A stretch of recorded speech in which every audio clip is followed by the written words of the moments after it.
Eleanor Whitfield stood at the window of her childhood bedroom, watching the rain trace crooked lines down the glass. She was 23 years old, and in 4 days, she would marry a man she had met exactly 6 times. She had counted. 6 meetings. 6 carefully arranged afternoons, where everyone smiled too much and spoke too carefully, where the teacups were always full and the silences were always short. 6 polite conversations that told her almost nothing real about Charles Harwick, the Duke of Harwick, a man whose family had owned half of the English countryside for 300 years, and whose name appeared regularly in the society pages of every broadsheet worth reading. She did not know what his laugh sounded like when something genuinely surprised him. She did not know whether he slept on his back or his side, whether he liked his eggs soft or firm, whether he was the kind of person who sang in the car or preferred silence on long drives. She did not know if he had ever cried over anything, or if there was a particular kind of music that made him feel things he could not say out loud. What she knew was his title, his property holdings, his family tree, and the number of bedrooms in Harwick House, which was 14. She knew his suits were always pressed, and his shoes always shined. She knew he stood at exactly 6 feet and 1 inch, because her father had mentioned it approvingly, as though height were a character trait. She knew his family had fallen into debt quietly over the past decade, and that her family's money, old but not ancient, earned but now inherited, was the solution both sets of parents had agreed upon, without ever using such blunt words. She pressed her forehead gently against the cool glass and watched the rain. Her mother appeared in the doorway behind her with a cup of tea. Margaret Whitfield was a graceful woman who moved through difficult conversations the way a river moves through rock, not by force, but by patience and persistence, going around what she could not go through. "You should rest," her mother said. "The fittings are early tomorrow." Eleanor did not turn around. "Did you love father when you married him?" There was a pause. Not a long one. Margaret was too practiced for long pauses, but a real one, the kind that meant the question had landed somewhere honest. "I respected him," her mother said finally. "I thought he was a good man. Love came later. It took time, and it took work, but it came." Eleanor turned then. And if it hadn't? If the time had passed and the work had been done, and love had simply never arrived? Her mother sat down in the small chair beside the vanity and wrapped both hands around her own cup of tea. She looked, in that moment, not like a Duchess-in-Waiting's mother, but like a woman who had spent a long time being careful with the truth. "Then you would have had a good life, Eleanor. A comfortable life. A life with purpose, and children, and a home worth being proud of. Love is not the only thing that sustains a person." Eleanor looked at her for a long moment. Then she nodded, not because she agreed, but because she understood that this conversation had already reached its end, and that her mother believed every word she had just said. The wedding took place on a Saturday in late September, in the chapel of the Harwick estate in Wiltshire, under a sky that could not decide between gray and blue. There were 300 guests. Eleanor's dress had been made by a woman in Paris, who had spent 6 weeks on the lace alone. The flowers were white roses and pale green eucalyptus, and they were everywhere, covering every surface, climbing every column, making the whole chapel smell like a garden that had walked indoors. Charles waited for her at the altar, in a morning suit, the color of charcoal. When she walked toward him, her father's arm steady under her hand, she watched Charles's face carefully. He smiled. It was a warm smile, and it reached his eyes, and she felt something small and tentative move inside her chest. Perhaps, she thought, perhaps. They said their vows clearly, and without stumbling. When the vicar asked if anyone had cause to object to the union, the silence was complete and immediate, as it always was at weddings like this one, where the arrangements had been made so carefully in advance that objection was simply not a variable anyone had planned for. The reception lasted until past midnight. There was champagne, and a string quartet, and a dinner that went to 7 courses. Eleanor danced with Charles twice, and with her father once, and with Charles's oldest friend, a cheerful man named Oliver Graves, who told her she had chosen an excellent man, and that he was very glad she was joining the family, as though she were the one who had done the choosing. She smiled and said thank you, and meant it about as much as she meant anything in that room, which was not entirely, but not entirely not. On the drive to the hotel where they would spend the first night, Charles reached across the seat and took her hand. His grip was light but steady. "Are you all right?" he asked. "I'm well," she said. "A little tired. It was a long day." "Yes." They sat in silence for a moment, and then Charles said, "I want you to know that I intend to be a good husband to you, Eleanor. I mean that sincerely." She looked at him in the dim light of the car. His face was turned slightly toward her, and his expression was serious in a way she had not seen in any of their 6 previous meetings, where everything had been light and careful and arranged. "I believe you," she said. And she did. That was the thing. She believed him entirely. She believed that he meant exactly what he said, and she believed that meaning it was different from doing it, and she believed that the distance between those two things might be very small, or might be very large, and that she had just agreed to spend the rest of her life finding out which. "I believe you," she said again, quietly. And she turned to look out the window, at the dark English countryside, moving past them. And she thought that perhaps that was enough to begin. Harwick House was not what she had expected. She had visited it twice before the wedding, on carefully scheduled tours where everything had been polished and arranged and lit for its best advantage. But living inside a place was different from visiting it, and the house revealed itself slowly in the first weeks, the way a person does when they stop performing and simply exist. It was beautiful. She had not been wrong about that. The main rooms had high ceilings and original fireplaces and windows that looked out over gardens that had been tended for centuries. The library held more than 8,000 volumes and smelled of old paper and beeswax polish. The kitchen was enormous and old-fashioned, and the cook, a broad-shouldered woman named Mrs. Prentice, ran it with cheerful authority and made a beef and barley soup that Eleanor thought might be the finest thing she had ever tasted. But Harwick House was also cold in ways that had nothing to do with the heating system. It was large enough that 2 people could pass an entire day within its walls without ever occupying the same room. The east wing was closed off. Charles said it needed repairs, and that was true.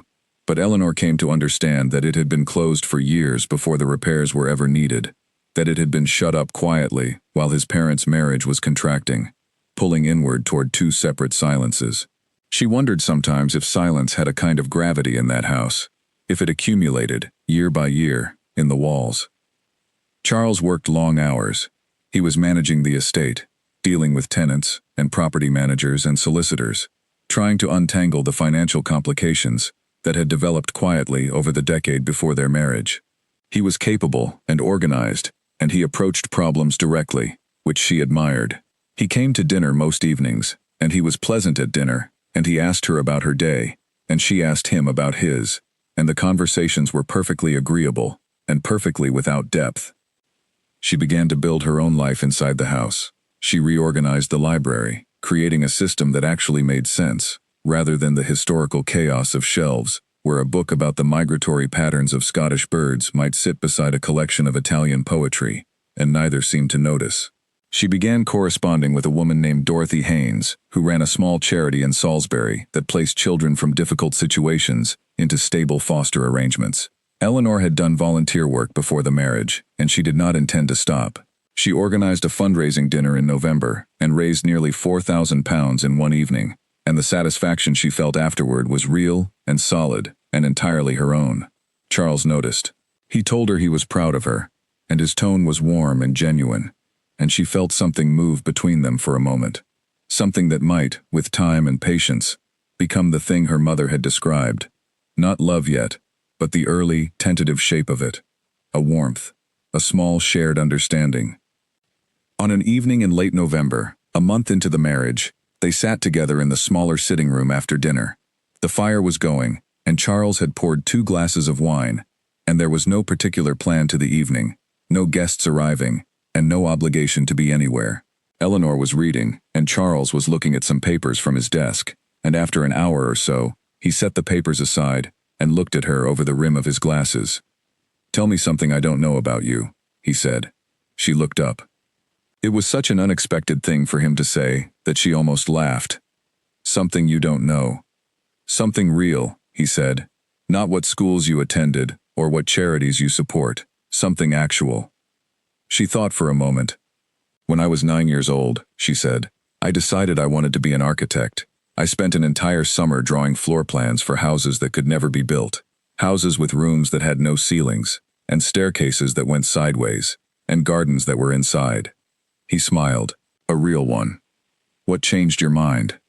Nothing changed it, exactly. I just grew up and forgot that it was a possibility. The way you do. He was quiet for a moment. I used to want to be a marine biologist, he said. I was obsessed with the deep sea. The parts of the ocean no one has ever seen. The creatures that live in total darkness and make their own light. She looked at him. This was the most genuinely surprising thing he had ever said to her. A marine biologist, she repeated. It's a long way from a duke. He smiled again, but this time, there was something behind it that she could not quite name. Something that lived in the distance between wanting something and becoming something else entirely. Yes, she said softly. I suppose it is. They sat in comfortable silence for a while after that, and it was the first comfortable silence they had shared, which meant it was the first silence that did not need to be filled, and Eleanor thought that this was something, that this was the small, real beginning of knowing a person. She did not know then what she would know later. She did not know what she was not seeing. She was 23 years old and she was trying, genuinely and with her whole self, to build something true, out of materials that had been chosen for her. She was doing it with patience and intelligence and a kind of quiet determination that her mother would have recognized and approved of. She was, in every way that mattered to the world around her, doing everything right. And she was sitting in a room with a man who had married her with the best intentions he possessed, which were real intentions, real and honestly held, but which were also incomplete, in a way he could not have told her even if he had tried. Outside, the November wind moved through the old trees on the Harwick grounds. The fire crackled and settled. The house breathed around them the way old houses do, with all their history and all their weight, holding inside their walls everything that had ever happened there and everything that had not. Eleanor picked up her book, and Charles picked up his papers, and the evening moved on toward night. And it was a good evening. That was the thing she would remember much later, looking back. It was a genuinely good evening, and it was real, and the warmth in the room between them was not a performance. That made everything that came after harder, not easier, because it meant there was something true at the center of the life she was building, something real enough to lose. She read until nearly 11, and then she climbed the stairs to the bedroom she now shared with her husband, and she looked out the window at the grounds of Harwick House, blue dark and moonlit, stretching away toward the old oak trees at the edge of the property.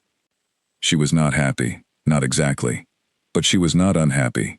She was in the early pages of something, and the pages were blank, and she did not yet know what story they would hold. She put out the light and lay down and listened to the house settle around her. She thought, this could be something good.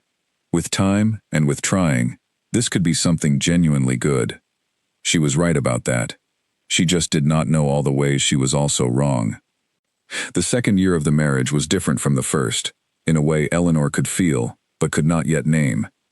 The first year had been a kind of sustained effort, the way learning anything new requires sustained effort. She had been concentrating on Harwick House, on Charles, on the shape of their shared life, the way you concentrate when you are trying to memorize something. By the second year, the effort had softened. The house was familiar now. She knew where the third stair creaked, and how long it took the east bathroom to produce hot water, and which windows stuck in winter.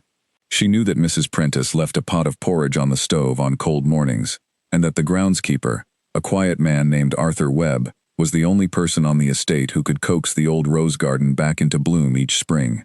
She knew these things the way you know the things you live with, without trying. What she was still learning was Charles. He was a man of routines. He rose early, before 6 on most mornings, and went directly to his study, where he worked for 2 hours before breakfast. He read 2 newspapers every morning, and could summarize the important parts of both with accuracy and brevity. He was methodical with money, which was good, because money had to be managed carefully, and he was organized in his habits, and he was unfailingly polite to everyone who worked in the house and on the grounds. He was also, Eleanor had come to understand, a man who kept certain parts of himself at a careful distance from everything and everyone around him. She had seen glimpses behind the reserve, the marine biologist who had wanted to understand the deep ocean, the man who had smiled over her sideways architectural drawings. But those glimpses came infrequently and unpredictably, and she had begun to notice that she could not seem to find a reliable way to open that door in him. It opened when it chose to. She had to simply be present and patient and wait. She waited. She was good at waiting. She had been raised to be good at it. In the early spring of the second year, Charles's oldest friend came to stay for a weekend. Oliver Graves was a tall, loose-limbed man with the kind of laugh that arrived before his face had quite finished deciding what was funny. He had been at school with Charles from the age of 11, and he knew things about Charles that Eleanor suspected no one else knew. Things accumulated over decades of friendship.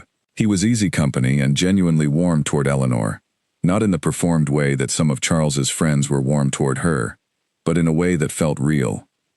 On the Saturday evening, after dinner, the three of them sat in the garden with their drinks, while the last of the April light stretched long and golden across the lawns. Oliver had been making Eleanor laugh with a story about a disastrous fishing trip he and Charles had taken in Scotland when they were 20, and Charles had been laughing too, and Eleanor had been watching Charles's face in the golden light and thinking that she liked him best like this, unguarded and genuinely amused, his whole face changed by it. He was absolutely convinced the fish could hear us talking, Oliver said, gesturing expansively toward Charles. He made me sit in complete silence for 45 minutes. 45 minutes, Eleanor. I nearly lost my mind. Did you catch anything? She asked. Not a single fish, Oliver said. Not one.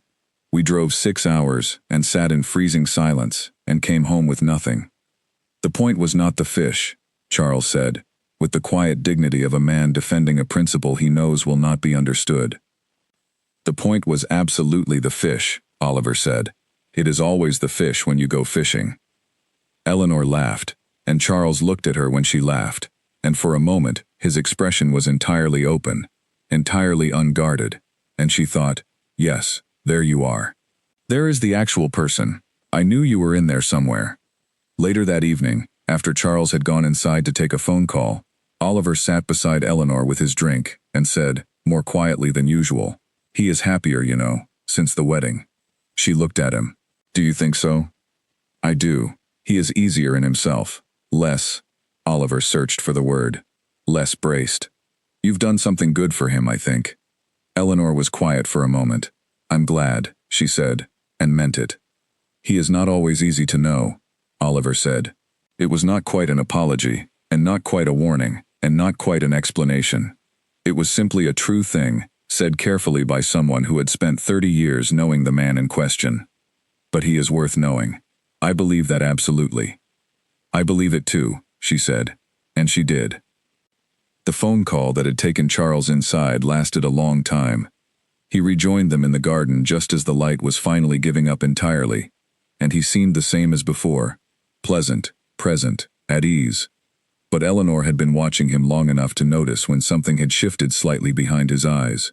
Something had, after that phone call. She could not have said what it was. It was small enough that she told herself she had imagined it. The third year brought their first child. His name was Edward, after Charles's grandfather, which Eleanor had agreed to, and after her own maternal great-uncle, which Charles had agreed to in turn. And so they had reached him together, this small negotiated person who arrived in February and immediately reorganized everything. Eleanor had not known quite what to expect of Charles as a father. She had wondered, privately, whether the reserve that marked so much of his relationship with her would extend to this tiny stranger who had arrived, loud and blunt, and completely without interest in being appropriate. She had worried, very quietly, in the small hours of the nights near the end of the pregnancy. She need not have worried. Something in Charles unlocked when Edward was placed in his arms in the hospital room. His face did the thing it only rarely did. It opened completely, without any careful management of it, and he looked at his son with an expression that Eleanor recognized as love, because it was the most uncomplicated thing she had ever seen on his face. "Hello," Charles said to the baby, very quietly. "Hello, Edward." And the baby, who had been furious a moment before, went still. His small face creased toward the sound of his father's voice, with the particular blind trust of a newborn.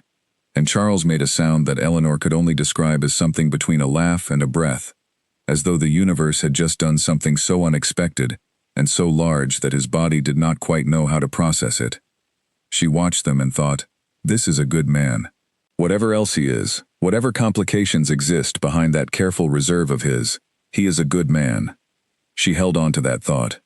In the years that came after, When things became complicated and then more complicated, she held on to it, because it was true, and because it mattered, and because some true things are worth holding. Edward was an easy baby, by which Eleanor meant he was not easy at all, but was no harder than most, which in the middle of the night in the early weeks felt like a kind of mercy. Charles participated more than she had expected.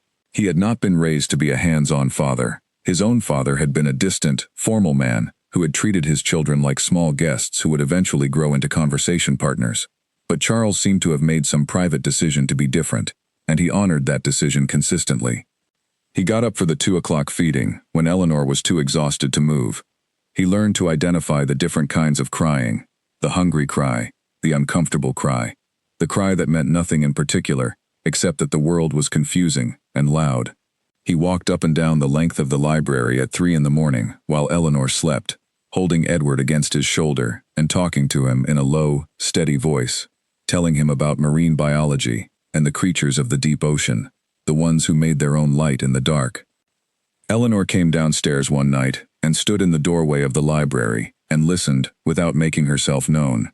Charles's voice was very quiet and very even, moving through facts about bioluminescent fish, about the pressure of the deep sea, about the things that live in places no one has ever fully explored.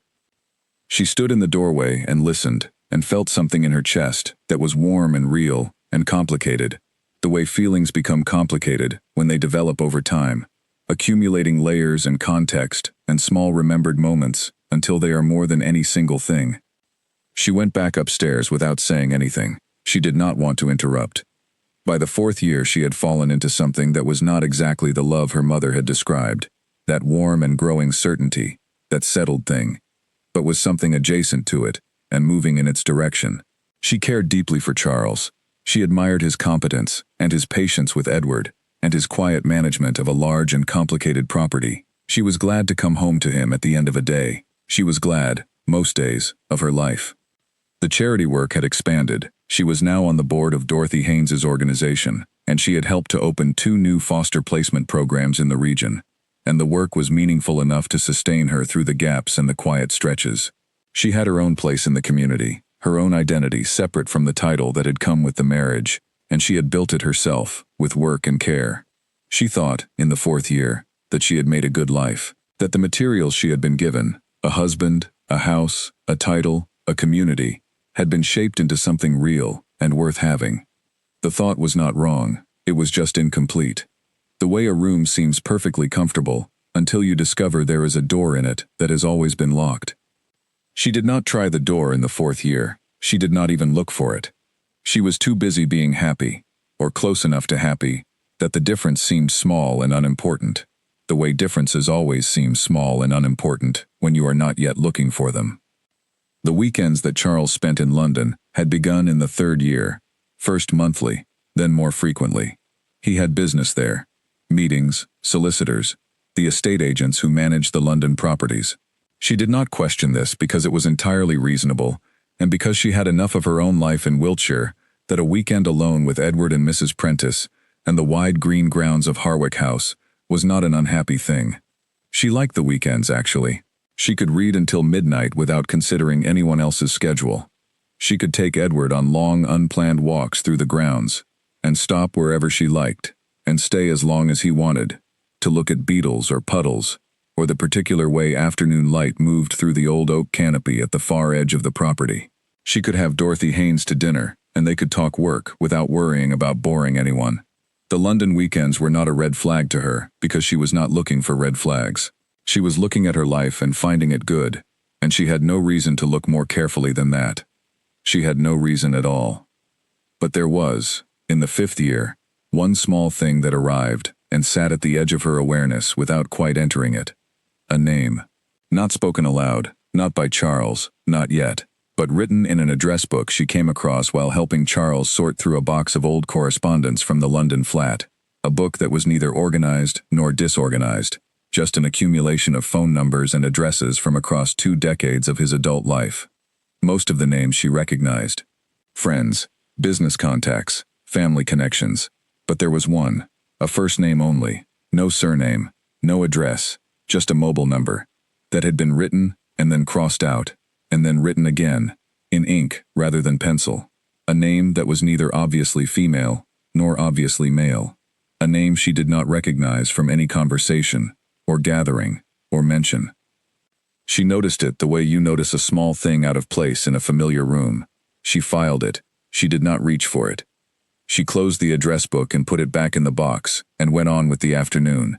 And the afternoon was entirely normal and pleasant, and by dinner, she had not thought about the name for several hours.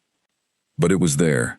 It had been placed, without her knowing it, in some part of her mind that kept careful track of the small, unexplained things. The things that did not fit neatly into the story she was telling herself about her life. It sat there quietly. It waited. The 5th year brought a daughter. They named her Clara, after no one in particular, just because both of them had looked at her on the first day, and agreed that she looked like a Clara. It was the most spontaneous naming decision Eleanor had ever been part of, and she loved it for that reason. 2 children now, a boy and a girl, and a house with 14 bedrooms, and a husband who was good with the children, and a charity that needed her, and a community that had accepted her, and a life that, by any reasonable measure, was full. She told herself it was full. She told herself this regularly, the way you press a bruise to remind yourself it is there. The pressing, she understood later, was the first sign that something needed to be pressed. The London weekends had become London midweeks as well by the 5th year. Charles had taken on the management of a property portfolio in the city that his family had held for generations but never properly organized, and it required sustained attention, and he had rented a small flat in Kensington, rather than staying in hotels. This was entirely sensible, and Eleanor said so because it was, and the conversation about it lasted approximately 4 minutes, and concluded with her agreeing that it was the most practical solution, which it was. She visited the flat once, in October of that 5th year, when she brought the children to London for the weekend to see a children's theater production that Edward had become fixated on after hearing about it from a friend at nursery school. The flat was on the 4th floor of a Victorian building near the park. 2 bedrooms and a sitting room, and a kitchen that was smaller than the pantry at Harwick House. It was neat and sparse and entirely impersonal, which was consistent with Charles's nature, but there was a reading chair by the window in the sitting room that had a small stack of books beside it. Not the kind of books he read at home, not the history and biography she was accustomed to seeing on his side of the bed, but novels. 3 of them. Novels she had not seen before and did not recognize. She picked one up and looked at the cover without opening it and put it back. It told her nothing, except that there were things about her husband she still did not know, and she already knew that. So she put the book down and took the children to see their father's spare and unfamiliar second home, and had a perfectly pleasant weekend in the city. She did not mention the novels. There was nothing to mention. A man reading novels is not a mystery, and she was not the kind of person who went looking for mysteries where none had yet announced themselves. But something had shifted in the 5th year, and she felt it, even without being able to describe it. Charles was not distant, exactly. He was present at dinner and present at bedtime for the children, and present on Sunday mornings when the 4 of them had breakfast together in the big kitchen, which was the family ritual she loved best, the one that felt most genuinely like a life they had chosen rather than inherited. He was there. He showed up. He remembered Edward's football match, and Clara's tooth, and her own birthday with flowers, that were always the right ones, because he had learned, 4 years in, that she preferred simple garden flowers to arrangements. But there was something behind his presence that she could not name. A quality of careful management, as though he was monitoring himself, as though being present required a particular kind of effort that it had not previously required. She noticed it the way she had noticed the address book, the way she had noticed the novels, not acting on it, not reaching toward it, just noting and filing and going on. She went on very well. She was practiced at going on. In the spring of the 5th year, the children were 5 and 2, and Eleanor organized a fundraising gala for the charity that raised more money in one evening than the previous 2 events combined. Dorothy Haynes hugged her afterward in the entry hall of the hotel and said she was extraordinary, and Eleanor felt a rush of satisfaction that was uncomplicated and entire, unmixed with doubt or qualification. She drove home that night. Charles was in London, and she sat in the kitchen with a cup of tea, while Mrs. Prentice cleared up after the babysitter, and she thought, I am good at this. I am genuinely good at this. Whatever else is true, this is mine, and it is real, and I am good at it. It was not nothing. It was, in fact, quite a lot. She understood that even then. The thing that happened in the 6th year happened on a Wednesday in March.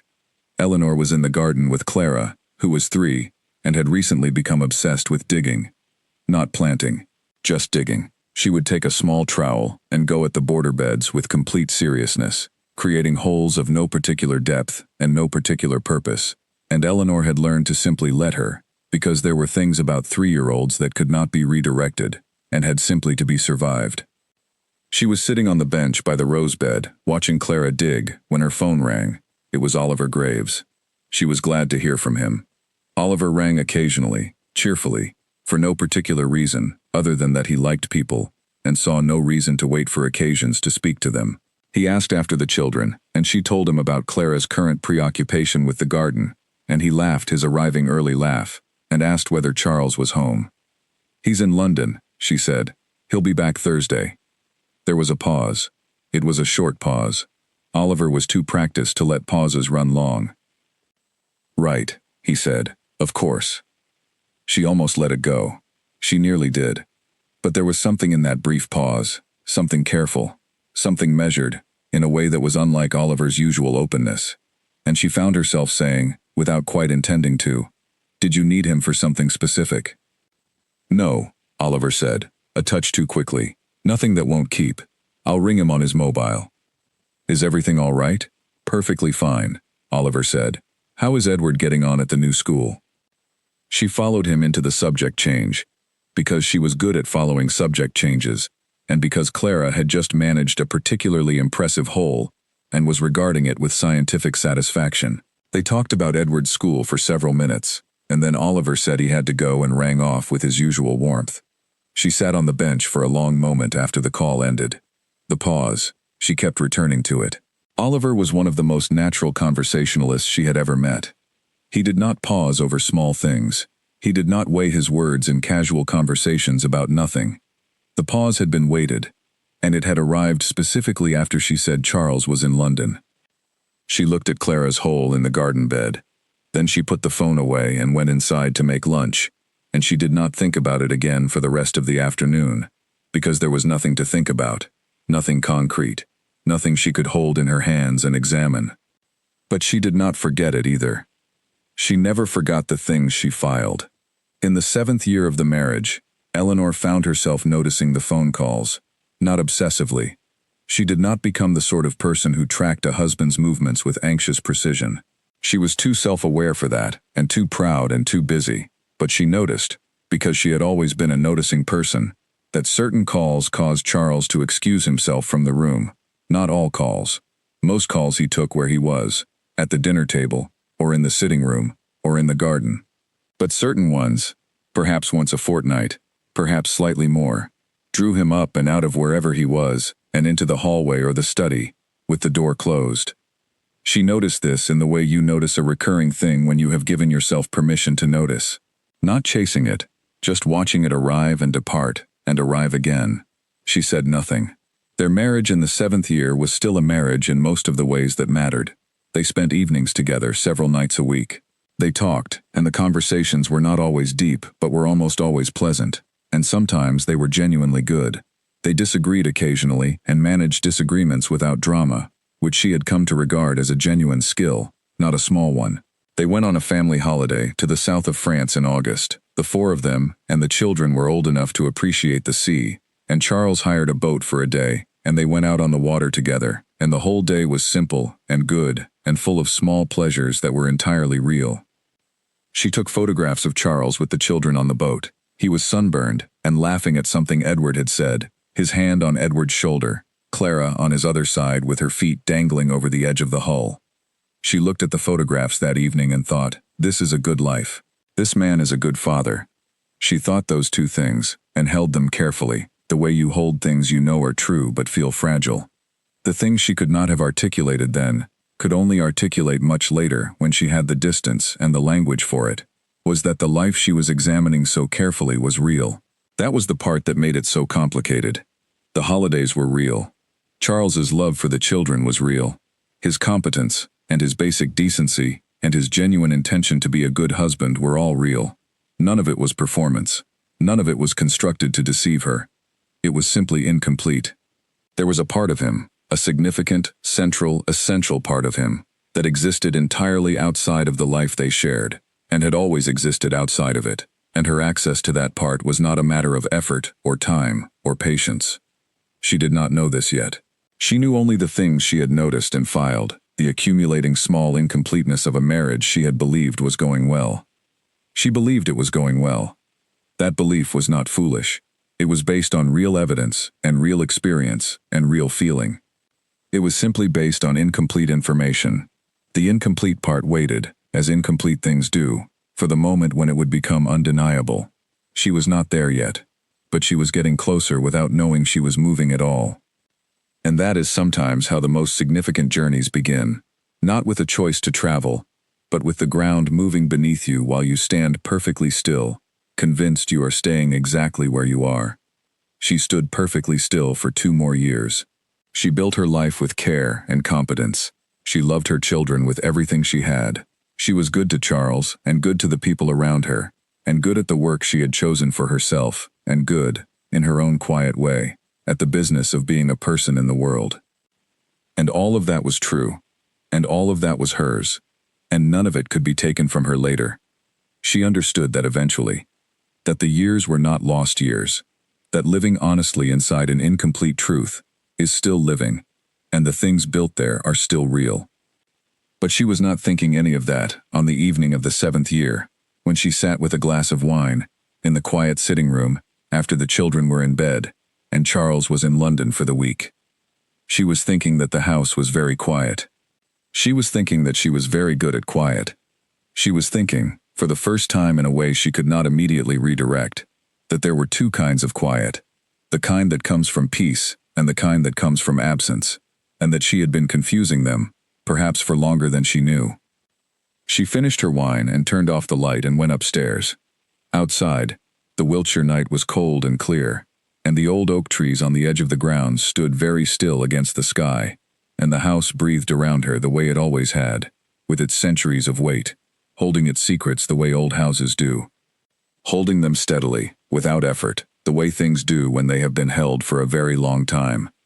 The name came at a lunch in September of the 9th year of the marriage, between the main course and dessert, and it arrived the way the most important things sometimes arrive, sideways, without warning, embedded in a sentence that was not about it at all. Eleanor had been friends with Catherine Burford for 3 years. They had met through the charity board, and Catherine was one of the women Eleanor genuinely liked rather than simply got along with, which was a distinction she made carefully and did not collapse. Catherine was direct and funny, and wore bright colors without apology, and had opinions about everything, and was not shy about them, which was the kind of company Eleanor found refreshing. They had lunch once a month, always at a small Italian restaurant in Salisbury, that neither of them had chosen for any particular reason, but had simply started going to, and never stopped. The main course had been cleared. They were talking about Catherine's daughter, who had just started university in Edinburgh, and had rung home 3 times in the first week, which Catherine found both touching and slightly alarming. "She says the other students seem so confident," Catherine said. "She doesn't know how they manage it." "They're performing it," Eleanor said. "Everyone is performing confidence for the first month. Then the performance runs out of energy, and everyone finds their actual level and makes their actual friends. That's what I told her. She didn't entirely believe me. She will. Give it 6 weeks." Catherine smiled and poured more water for them both, and said, in a slightly different tone, not quite casual, but trying to be, "Have you spoken to Oliver Graves recently?" Eleanor looked at her. "A couple of months ago. Why?"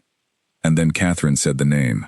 She said it as part of a sentence, a bridge between Oliver and some social event she was referring to, the name of a person she was apparently connecting to Oliver. She said it in passing, as though it were a known quantity, as though Eleanor would recognize it the way you recognize the name of a mutual acquaintance everyone knows, but no one particularly knows well. The name was Nicholas Wells. Eleanor heard it, and felt something happen in her chest. Not pain, not recognition, something more like the feeling of a key being inserted into a lock, a small, precise click of a thing fitting into a space it was made for. She kept her expression level. She had been doing this her whole adult life, keeping her expression level while things moved underneath it, and she was very good at it. "Sorry," she said. "I don't think I know him." Catherine looked at her, and for one very brief moment, something crossed her face that was not quite surprise and not quite alarm, but was something in the neighborhood of both. Then it was gone, and Catherine said, easily, "Oh, I think he's in the same professional circle as Charles. Property and finance. One of those men who turns up at every event, but you can never quite remember where you first met him." "I see," Eleanor said. Anyway, Oliver apparently, and Catherine moved on, quickly and smoothly, and the conversation went somewhere else, and Eleanor let it go there. And they had dessert and coffee, and the rest of the lunch was pleasant and unremarkable. But in the car on the way home, in the 40 minutes of motorway between Salisbury and Harwick House, Eleanor sat with the name Nicholas Wells and let herself, for the first time, think about it directly. It was not the name from the address book. She went back and checked her memory, which was precise. The address book entry had been a first name only, crossed out and rewritten, no surname. She did not know if the address book name and the name Catherine had said were the same person. She did not know anything. What she knew was that Catherine had paused, just slightly, after seeing Eleanor's blank response to the name. Catherine, who was not a pausing person. Catherine, who had the unconscious directness of someone who did not typically think quickly enough about social consequences to bother editing herself. Catherine had paused, just for a moment, and then she had been smooth about it. Eleanor drove home and went through the afternoon and the children's routine and dinner. And after the children were in bed, she went to the library and stood in front of the shelves without looking at the books. And she thought about the pause in Catherine's lunch conversation and the pause in Oliver's phone call 2 years earlier, and she placed them side by side and looked at them together. She was not a person who invented stories. She had always been careful about this, careful not to construct narratives out of incomplete information, careful not to let discomfort or anxiety manufacture explanations for things that might have other explanations entirely. It was a discipline she had practiced since girlhood, because she had understood early that the stories we tell ourselves have a way of becoming more real than the facts, if we let them. She was not letting them, not yet. What she was doing was noticing that two careful people had both paused in ways they did not normally pause, and that both pauses had arrived in proximity to the same territory, Charles London, a name she did not know. That was all. She had noticed two things. She had placed them side by side. She was not yet asking what they added up to. She turned off the library light and went to bed, and she lay very still in the dark, and she listened to the house. 3 weeks after the lunch, she drove to London alone. She told herself she was going for a board meeting. There was a board meeting, which made it true. She attended the board meeting, which was in Holborn and lasted 2 hours, and then she was free for the afternoon. And she found herself standing on the pavement outside the building, in the thin October sunlight, thinking about something she had not consciously decided to think about. Charles was in Wiltshire that week. The London flat in Kensington was empty. She drove to Kensington. She had a key. She had always had a key, had always been welcome there, had stayed there several times over the years with the children. She let herself in and stood in the hall of the flat and breathed in the smell of it. The neutral, slightly impersonal smell of a place that is lived in only part of the time. She was not sure what she was looking for. She told herself she was not looking for anything, that she had simply decided to spend an hour there before driving home, which was completely plausible and completely true as far as it went. She walked through the flat slowly. 2 bedrooms, the sitting room, the kitchen. Everything was neat. Charles was a neat person, and the flat reflected it. The reading chair by the window still had books beside it. Different books now, but the same quality. Fiction. The kind of thing he never discussed with her. The kind of thing she had not known he read until that first visit. She sat down in the reading chair. The view from the window was the park. The flat side of it. The quiet side. The paths under old plane trees that held the last of their October leaves in thin amber clusters. She sat and looked out at it for a while, and then she looked at the books beside the chair. She picked up the top one. She opened the front cover. On the title page, in an unfamiliar handwriting, someone had written 4 words. She read them twice. Then she closed the book gently and put it back exactly as it had been. exactly at the same angle, exactly in the same position. She stood up. She walked out of the sitting room and into the hall, and she picked up her coat and her bag, and she locked the flat door behind her with the key that had always been hers. She drove back to Wiltshire through the afternoon traffic and the thin October rain, and she did not ring Charles, and she did not ring anyone, and she did not turn the radio on. She drove in complete silence for the entire journey. The 4 words on the title page moved through her the way cold water moves through a person who has just stopped running, slowly, completely, making itself known in every part of her. They were not words that proved anything. An inscription in a book is not evidence of anything definite. A name in handwriting is not a verdict. There were explanations. She listed them mechanically in the part of her mind that was still performing its organizing function. Alternative explanations, innocent explanations, coincidences, possibilities. She listed them. She did not believe them. Not because she was determined to find the worst interpretation, but because she had been a noticing person for 9 years inside this marriage, and she had been filing things carefully for at least 4 of those years, and she had learned to trust the part of herself that recognized the difference between a thing that made sense and a thing that was being constructed to seem as though it made sense. The inscription was the third thing. The lunch was the second. Oliver's pause, 2 years ago, was the first. 3 things, placed side by side, and the story they made together was not the one she had been living. She stopped once, for petrol, at a service station on the A303. She stood beside the car in the thin rain, while the tank filled, and she looked across the gray motorway landscape, and she thought about 11 years of a life. Except it was only 9 years so far, but already she was thinking in the larger number. Already some part of her was expanding the timeline in both directions, looking backward at everything she had believed, and forward at everything she would have to do now. She was not angry yet. That came later. First there was just this enormous, flooding, clear-eyed understanding that she had been living inside an incomplete picture, and that the missing part was significant, and that she had not missed it because she was foolish or blind, but because she had trusted the person who was responsible for it. She trusted him. That was what moved through her most soundly, standing in the rain beside the car.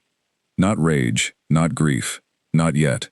Just the plain and enormous fact of her own trust, given across 9 years to a man who had been carrying a life she knew nothing about. She paid for the petrol and got back in the car. She drove the rest of the way home.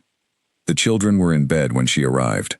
Mrs. Prentice had left a covered dinner on the kitchen counter, and a note that said the children had been angels, which meant they had not been especially terrible, which was its own kind of report. Eleanor looked at the note and felt an enormous wave of something, not quite love and not quite gratitude, but something that combined both, for the ordinary, reliable fact of Mrs. Prentice, who had been in that kitchen for 12 years and would be there again in the morning. She did not eat the dinner. She put it in the refrigerator. She went upstairs and she looked in on Edward first, who was asleep on his side with one arm hanging off the bed in the particular graceless way of 7-year-olds, and then she went to Clara's room, where the small nightlight was on, and Clara was asleep on her back with her face turned toward the door, as though even in sleep she was keeping an eye out. Eleanor stood in the doorway of Clara's room for a long time. Then she went to her own room, and she sat down on the edge of the bed, and she put her face in her hands. She did not make a sound. She had not yet reached the part of this where sound was involved. This was the silent part, the part before the questions. The part that was just feeling the size of what she had carried unknowingly, and the size of what she was now putting down. After a while, she took her hands away from her face. She sat up straight. Outside the window, the night over Wiltshire, was the particular country darkness that she had come to love in her years at Harwick House. Deep and complete, and shot through with stars. She looked at it for a long time. Then she made a decision. Not about what to do with what she knew. That decision was too large for tonight, but about how she was going to carry herself through the days ahead, carefully, with the same steadiness she had always brought to hard things, without crumbling, without collapsing into either rage or grief before she fully understood what she was dealing with. She had been patient for 9 years. She could be patient for a little while longer, long enough to know the complete truth before she decided what to do with it. She lay down on the bed without undressing. She looked at the ceiling. The house was quiet around her, holding everything it always held, and she breathed in the smell of it, old wood and cold air, and something that was simply the smell of the particular home she had lived in for 9 years. And she thought, I know where I am. Whatever else has changed, I know exactly where I am. That was something. In the middle of the thing she was in the middle of, that was genuinely something. She held on to it. She closed her eyes. She waited for morning. She did not look for anything for 2 weeks. She went to school drop-offs and charity meetings and dinners, where she smiled and asked questions and listened to the answers, and nobody knew that anything had changed. Because nothing in the way she moved through the world had changed, not visibly, not outwardly. She was Eleanor Harwick. She was the same person she had always been. Only the interior landscape was different, flattened and reordered. Every familiar landmark now slightly shifted from where she had believed it to be. Charles came home from London on Thursday, and she watched him across the dinner table, and she felt something she had not expected to feel. Sadness. Not anger, sadness. Something quiet and enormous that had more to do with loss than with betrayal, though the betrayal was there too, waiting its turn. He was telling her about a property survey that had come back with complications. She listened, and she asked the right questions, and she offered a practical thought about the timeline, and he nodded and said she was probably right, and they had the dinner they had always had, and she looked at his hands on the table and thought about how much time she had spent learning those hands. The small scar on his left index finger, from a sailing accident at 14, the way he held a pen slightly too tight, the way his right hand was the one he used to gesture when he was explaining something he was confident about. She knew him. In all the ways 9 years of proximity can make a person known to you, she knew him. And what she was beginning to understand, slowly, and with the care she brought to difficult understanding, was that knowing someone is not the same as knowing everything about them, and that the gap between those two things can be very large indeed. She waited another week before she began to look. She did not think of what she did as detective work, because it was not in any dramatic sense. She did not hire anyone or follow anyone or look through private correspondence in the night when he was sleeping. She simply paid attention in a more organized way than she had been paying attention before. She began to notice the structure of things she had previously let wash over her. The London visits, how often, how long, what was said before and after. She looked back through the previous year in her memory, and she was startled, once she applied this particular kind of attention, by the frequency. He had been in London more than she had registered. Not dramatically more. He had always been in London regularly. But more than she had consciously noted, in the way you do not consciously note the furniture in your own house until you are considering moving it. His phone. She did not go through it. She made this decision deliberately, and she held to it. Whatever she found, she would find through what she could observe directly, and she would not go through his private things, not because she felt he had earned that privacy, but because she felt she had earned her own integrity, and that meant something to her even now. What she did notice, over the course of the 3 weeks, was the pattern of his absence. It was not random. It was, when she looked at it with organized attention, quite consistent. The London stays clustered around specific weekends. A rhythm to them, a regularity, the way a recurring obligation has regularity, rather than the randomness of casual social life. She noticed he always texted before ringing on those evenings. Always, without exception, over as many evenings as she could reach back through her memory. A small text first, checking in, asking about the children, a brief domestic note, and then a call within the half hour. She had always thought of this as considerateness. Now she thought of it as what it was, a signal. A "this is a safe moment" signal, sent and received between two people who had agreed on a code. She did not say any of this to Charles. She went through the drawer of the small writing desk in the study, not looking for anything specific, looking at the things that were there the way you look at a landscape you are crossing, noting what is present. He kept addresses there, receipts, some correspondence, a small paper calendar from 2 years ago that he had never thrown away. She went through the calendar with her heart very steady, reading the entries the way she read everything, quietly, carefully, without rushing. Most of it was entirely explicable. Estate business, solicitor appointments, school events for the children, board meetings. Some weeks were nearly blank. But the weekends, certain weekends, not all of them, had small marks beside them. Not words, just small marks. A particular tick that was not part of any other notation system he used. A private notation, something for himself. She photographed the calendar pages on her phone. Then she put the calendar back exactly where it had been and closed the drawer. She was not building a case. She was not trying to catch anyone. She was trying to understand the shape of a thing, so that when she finally stood in front of it and asked the question directly, she would know whether the answer she received was true. In the third week, she rang Oliver. She had thought carefully about this. Oliver was Charles's friend first, and had been for 30 years, and she had no expectation that he would tell her anything he considered a confidence.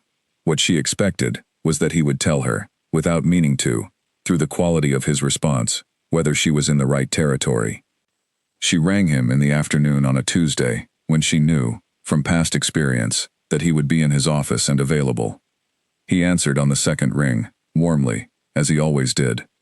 "Eleanor, what a lovely surprise. I hope I'm not interrupting anything." "Nothing that matters. How are the children?" They talked easily for several minutes.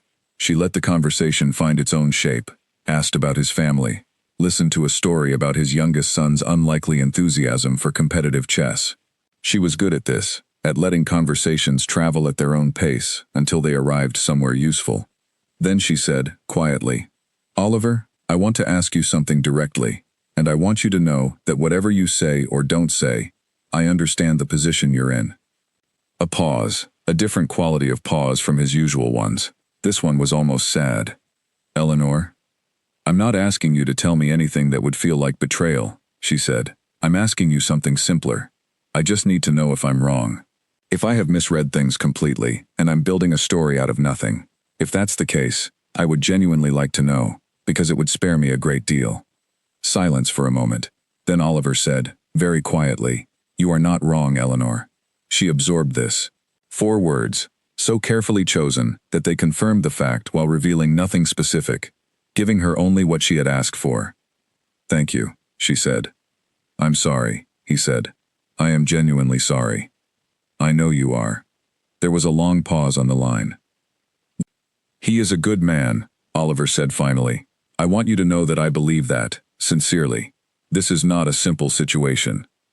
"I didn't think it was," she said. They rang off. She sat with the phone in her hands for a while. Outside, the autumn afternoon light was going gold across the grounds of Harwick House, that particular quality of October light that she had always thought was the most beautiful light there was, the light that made everything look significant. She was not wrong. Those 3 words had cost Oliver a great deal. She knew that. He had said them because he cared about her, because he had cared about her for years without ever quite saying so, and because he was, underneath the cheerfulness and the early laugh, a man who had a strong relationship with the truth. She had not asked him who. She had not asked him how long. She would ask Charles those questions when she was ready to ask them, and she would ask them directly, face to face, without the intermediary of second-hand confirmation. She needed 2 more weeks for that. 2 weeks to reach the place of readiness, which was not a place of calm. She understood that readiness was not the same as calm, but a place of clarity. A place where she had decided what she was walking into, and had accepted, as much as she could accept it in advance, the size of what she would find there. She spent those 2 weeks being exactly who she had always been. She took Edward to his football match and clapped on the cold sideline, and was genuinely glad when his team did well. She helped Clara make a calendar of butterflies for her bedroom wall, cutting out pictures from nature magazines and gluing them carefully on card.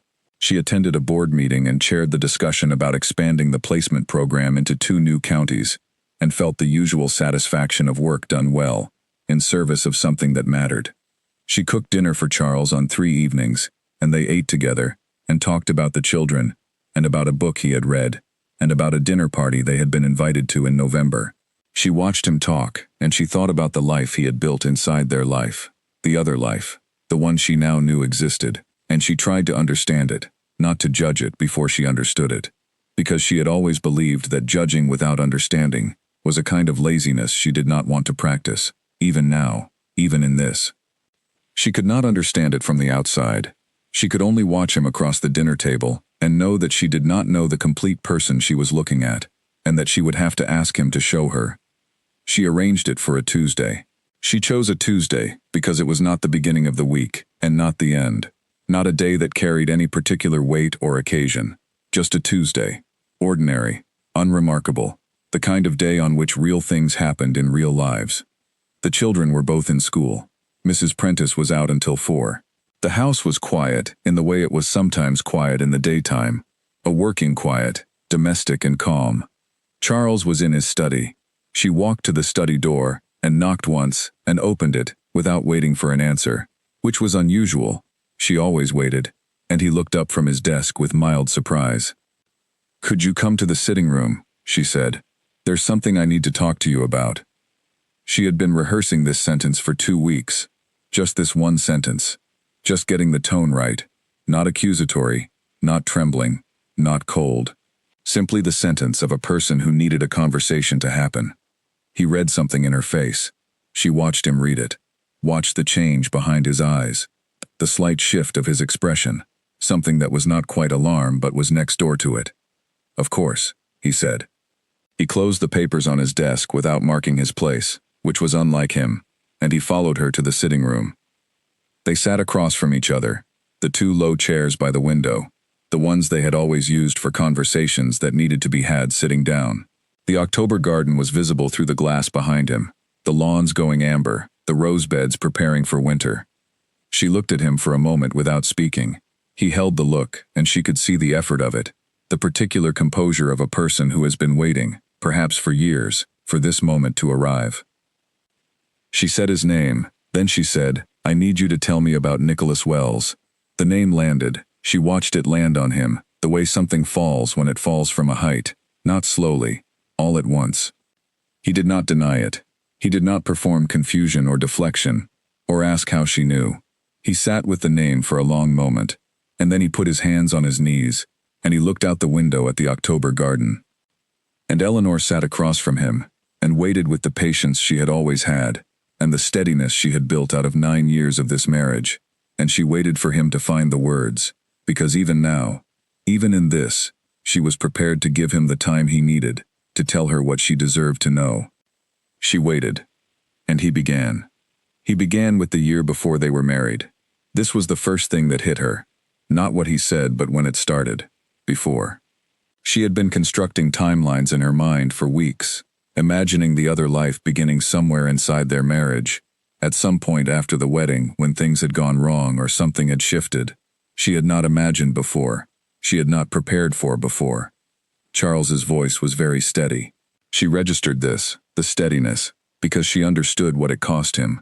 He was a man for whom emotional exposure was a kind of vulnerability he had spent his whole life managing. Sitting in the chair across from her and speaking plainly and steadily about the truest thing in his interior life was, she understood, the most difficult thing he had done in a long time. He had known Nicholas Wells since university. They had been close friends for 2 years before Charles's family had begun the negotiations that led to his engagement to Eleanor. When the negotiations became serious, Charles had made a decision. He had ended the friendship, if friendship was the word for what it had been. He had told himself the decision was necessary, that the life expected of him required it, that he had responsibilities that could not be set aside for private feeling. He had believed this. She needed to understand that. He had genuinely believed it. "The arrangement with your family was not a deception," he said carefully. "I entered it in good faith. I intended to honor it in every way I knew how to honor it." She heard him. She was very focused on the exact meaning of his words, the way she was always focused when precision mattered, in good faith, not meaning the faith had been false, but meaning that the faith had been genuine, and the information it was based on had been incomplete. 18 months into the marriage, Nicholas had written to him. A single letter, sent to the London address. Charles had not sought it out. The letter had simply arrived. He had not replied for 6 weeks. "And then you replied," she said. "Yes. And that was the beginning of this.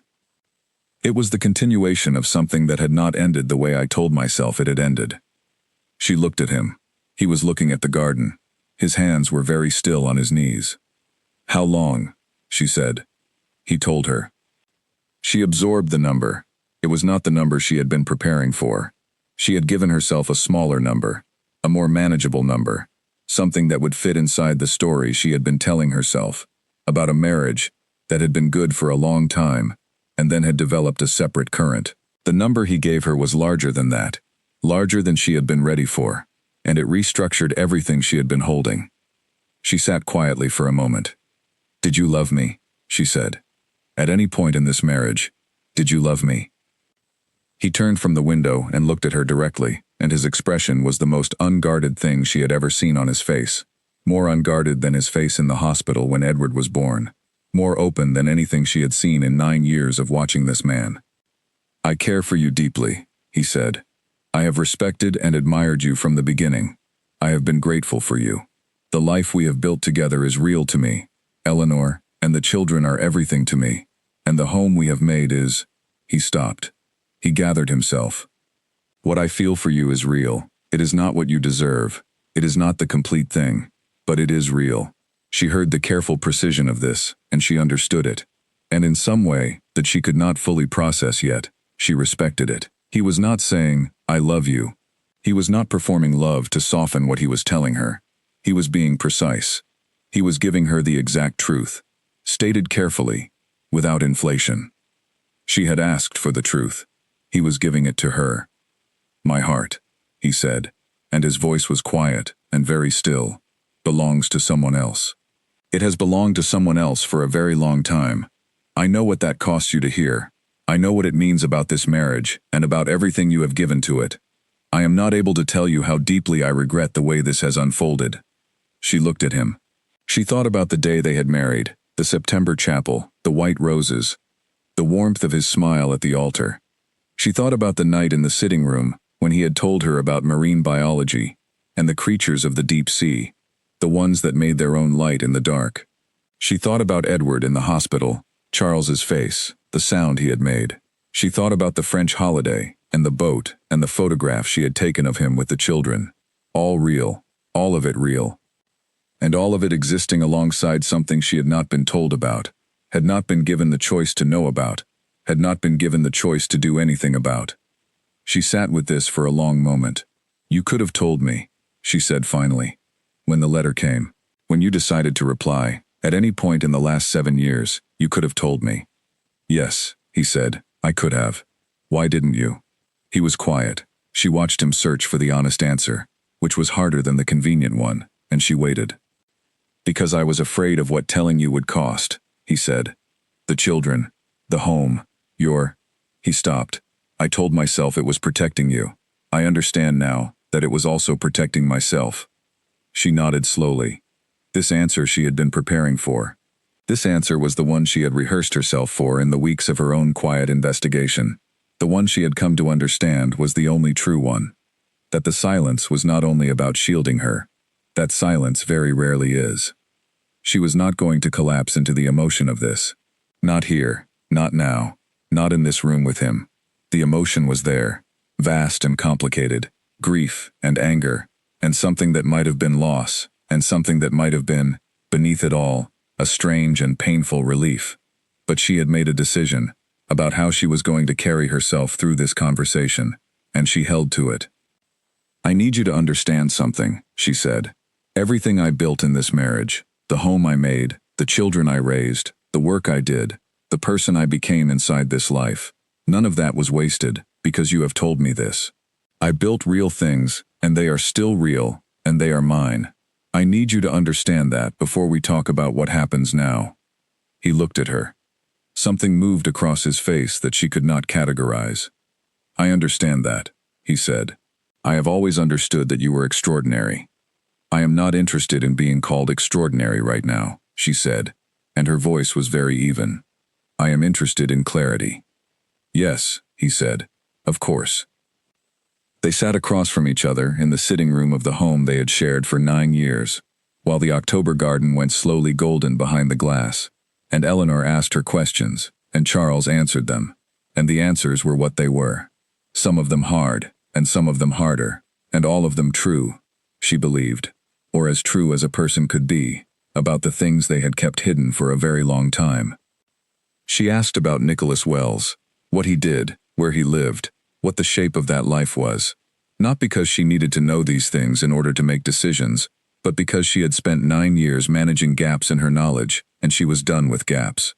She wanted the complete picture. She intended to have it. Charles answered. His voice stayed steady throughout, which she knew was an enormous effort, and which she did not acknowledge because it was not her job to make this easier for him. It had not been easy for her either. For 9 years. When there was nothing more to ask, she sat back in her chair. Outside, a bird landed on the rose bed and then lifted away again, and the garden was still. "I'm going to ask you to sleep in the guest room tonight," she said. "We will speak to the children together, when I know what we are telling them. For now, we will be civil and normal in front of them, because they are 8 and 5, and this is not their weight to carry." "Of course," he said. "I am going to need time. I don't know yet what I want to do with what you've told me. I don't know what shape this takes going forward. I need time to think." "Take whatever you need," he said. She stood up. She smoothed her skirt. She looked out the window at the garden for a moment, at the old lawns and the rose beds and the edge of the property where the oak trees stood. "I want you to know," she said, still looking at the garden, "that I did not build this marriage on a fantasy. I was not naive. I understood what we were from the beginning. What I did not understand was that the foundation was incomplete." She turned back to him. "I deserve to know," she said, "not as accusation, as fact. I deserve to know." "Yes," he said. "You did." She left the room. She walked down the hall and up the stairs and into the room that had been her own for 9 years, and she closed the door softly behind her, and she sat down on the edge of the bed, and she put her hands flat on her knees, and she breathed. The grief arrived then. She had been holding it at arm's length for weeks, and it could not be held anymore. It came not as drama but as weight, an enormous heaviness that had nothing to do with tears and everything to do with loss. The loss of the story she had been telling herself. The loss of the belief that the life she had built was built on ground that was solid beneath her feet. The life was real.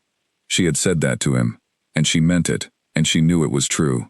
But knowing something is real, and feeling the solidity of the ground beneath it, are not the same thing, and she did not feel solidity right now. She felt the particular grief of someone who has been careful and honest and thorough, and who has found that those things, as valuable as they are not a shield against other people's hidden choices. She breathed. She sat very still. After a while she heard Charles's steps in the hall, and then the sound of the guest room door. The house was quiet after that. The afternoon light had moved, and the room was in shadow, and she sat in the shadow and let the grief move through her, because she understood, from some place of deep and hard-won wisdom, that the only way through grief is through it. She did not know what the next days would look like. She did not know what she would decide, or how long it would take her to decide it, or what her life would look like on the other side of whatever she decided. She knew only that she was still herself, still Eleanor, still the woman who had built real things and done real work and raised 2 real children in a real home. Still the woman who had chosen patience and precision over panic. Still the woman who, even now, with the largest thing she had ever had to carry sitting on her chest, was breathing steadily and thinking clearly and remaining, above everything, herself. That was not nothing. In the days that had come before this one, and the days that would come after it, that was the thing that held. The one thing she could always count on. Herself. She still had herself. Entirely and completely, in all the ways that mattered. She breathed. Outside, the October afternoon was moving toward evening. The garden held its last light. She breathed, and sat, and held herself together, and began, very quietly, to think about what came next. The first morning after was the hardest one.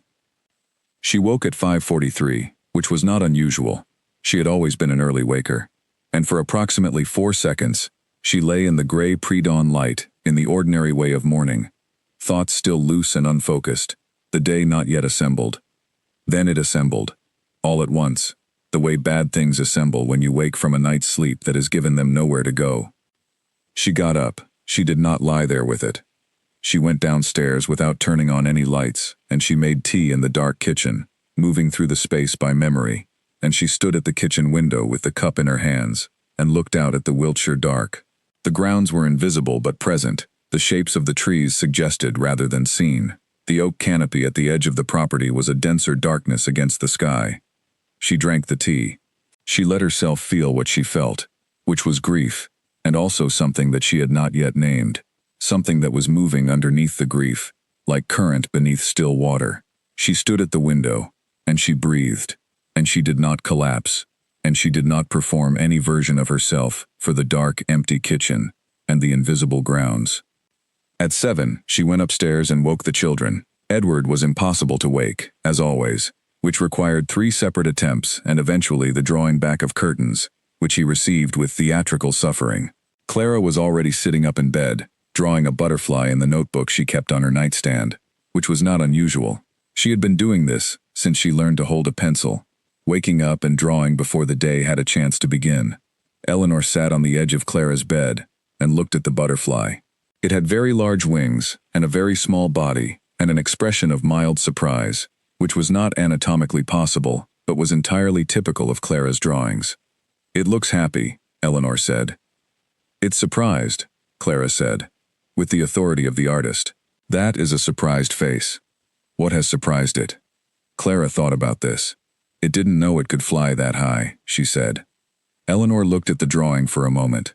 Then she kissed the top of Clara's head and went to make breakfast. Charles came down at 8.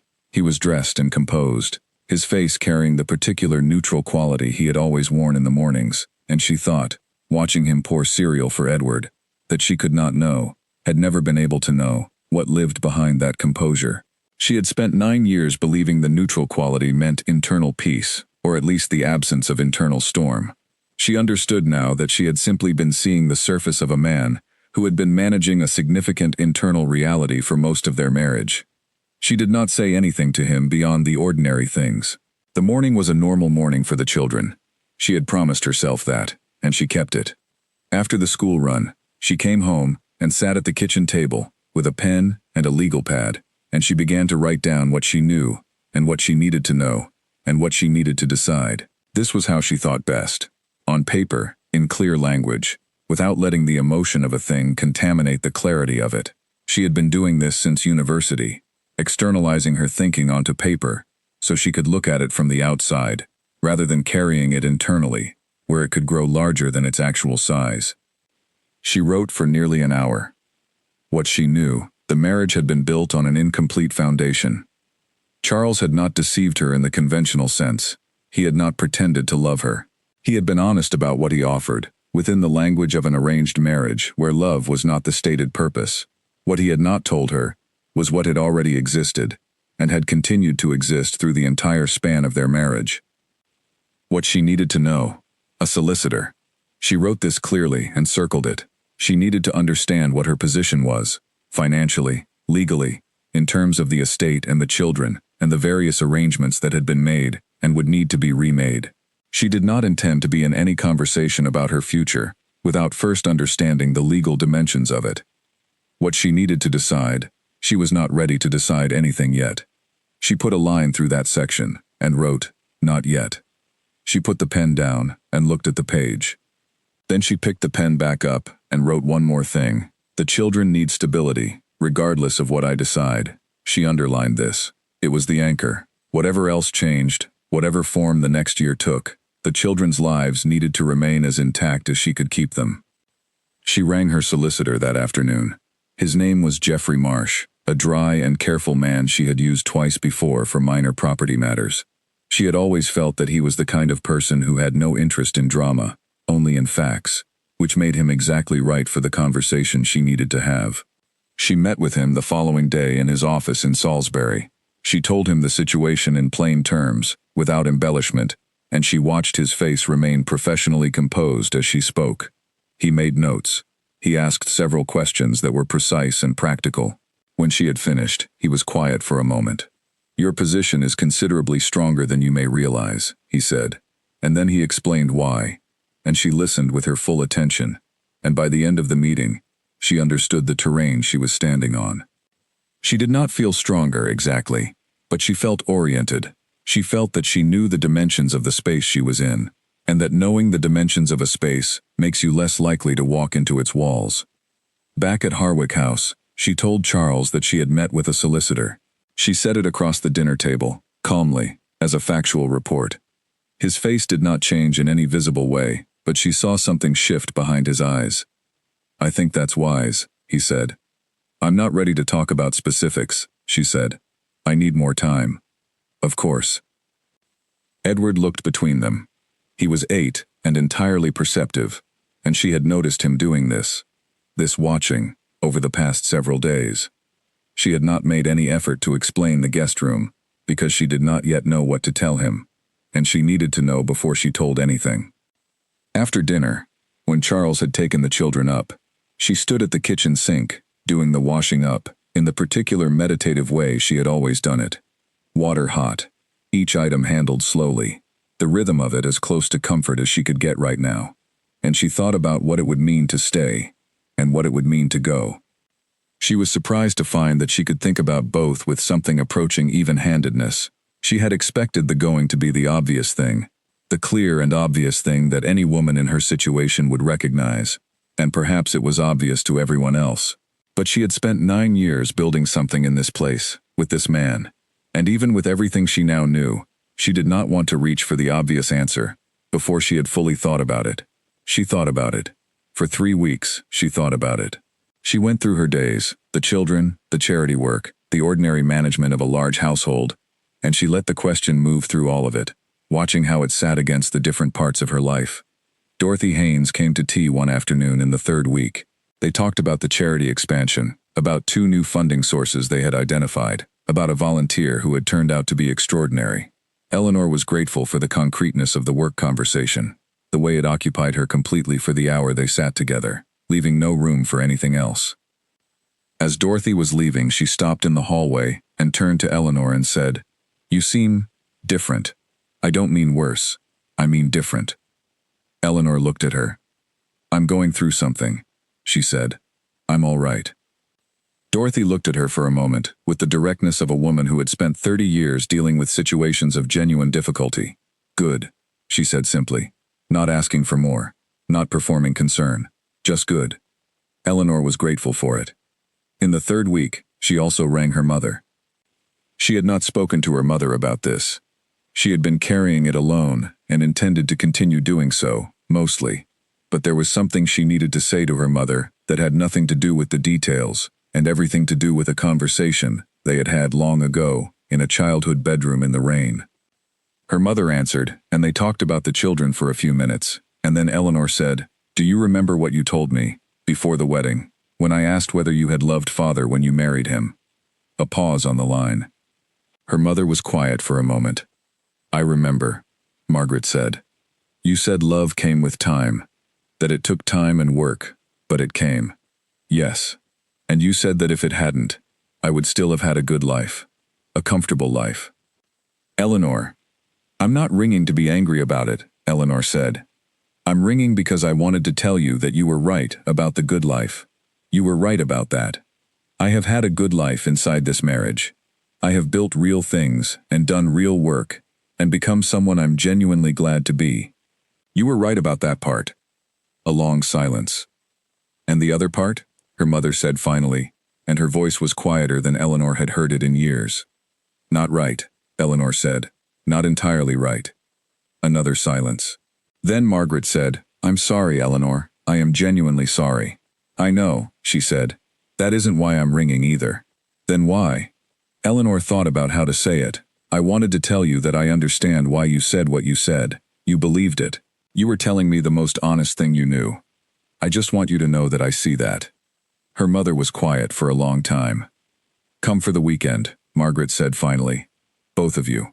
All 4 of you. Or just you. Come when you're ready." "I will," Eleanor said. She rang off and stood for a moment in the hall of Harwick House, the phone in her hand, looking at the staircase that went up to the landing where the family photographs hung. 12 years of them now.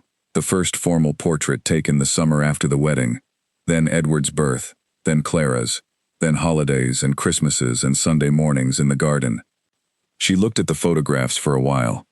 Then she made herself a cup of tea and took it to the library, which had been her room in this house more than any other room, the room where she had been most fully herself, and she sat in the chair beside the window and looked out at the Wiltshire evening coming down over the grounds. She had reached the place she had been trying to reach. Not a decision yet, but the place just before a decision. where all the thinking has been done, and all the facts are known, and all that remains is the choosing. She sat in the library with her tea and let herself arrive at it slowly, the way you let yourself arrive at the edge of something when you know that the next step is a step you cannot take back. She was ready. She was, finally, ready. She had just a little more thinking to do. She sat and breathed and thought, and outside the library window the evening settled over the old grounds of Harwick House. Quiet and complete, holding everything it had always held. Everything it had always held, and everything she now knew. The difference between those two things was the rest of her life. She was ready to choose it. She told Charles her decision on a Wednesday evening in November, 3 weeks and 4 days after the conversation in the sitting room that had changed the shape of everything. The children were asleep. The house was quiet in the way it was always quiet after 8 o'clock, that deep domestic stillness that had been one of the things she had loved most about living in a place large enough to have genuine quiet in it. She had always thought that silence at the end of a day was a gift. She still thought so, even now. She found Charles in the study. He was reading, or attempting to read. The book was open, but she could see, when he looked up at her, that he had not been in it very deeply. "Come to the sitting room," she said. The same words. The same chairs. The same October garden, now tipped further into November. The roses cut back, and the lawns gone soft and gray-green under the early dark. She looked at the garden for a moment before she spoke. "I want a divorce," she said.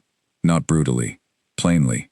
The way you say a true thing when you have given yourself enough time to say it, without anger distorting it. He absorbed this. He looked at his hands. Then he looked at her. "I understand," he said. "I am not making this decision from anger," she said.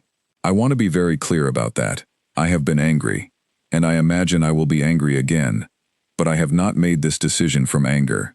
I have made it because I understand now what this marriage is, and what it cannot be. And I am not willing to spend the next 20 years pretending otherwise. Not for your sake. Not even for the children's sake. Pretending that kind of thing damages children more than the truth does. And I believe that. I believe it too," he said quietly. "I have a solicitor. I imagine you'll want one as well. I intend for this to be handled as well as it can be handled. I have no interest in punishment. I have no interest in making this a spectacle. I want a fair arrangement that protects the children above everything else, and I want it done with as much dignity as we can both manage." He was quiet for a moment. "I will match whatever terms you propose for the children.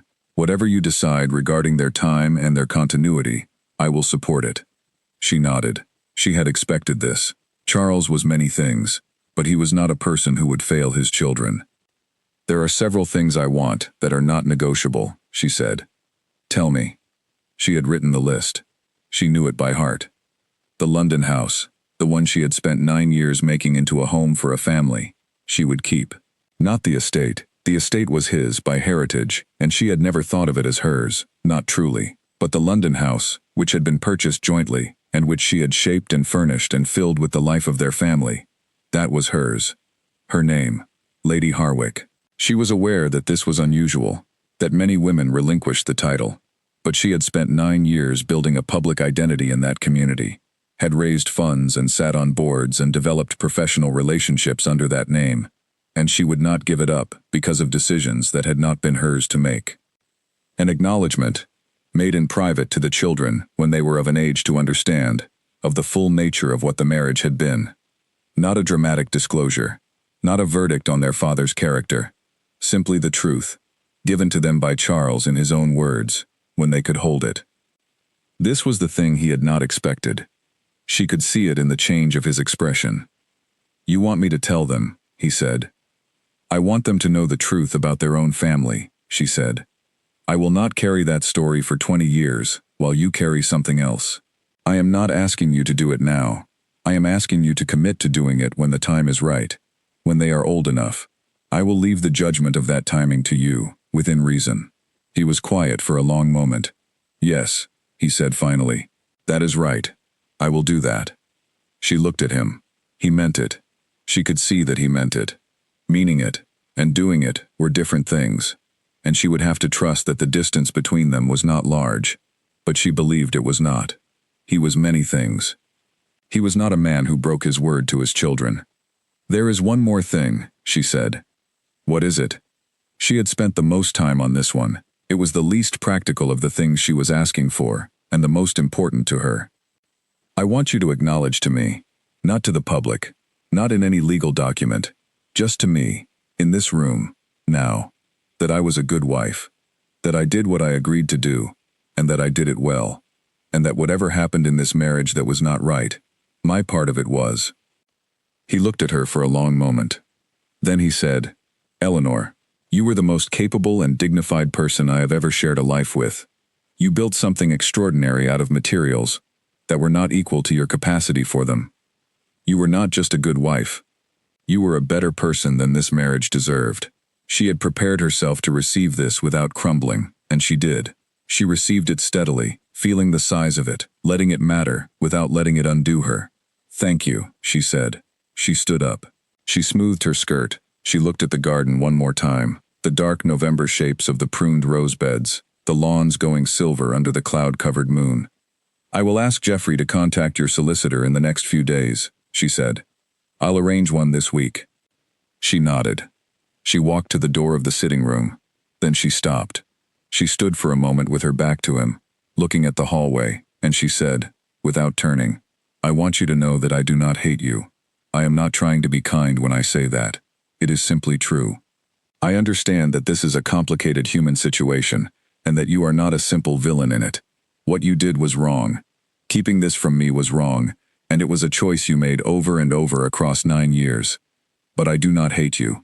"I know," he said.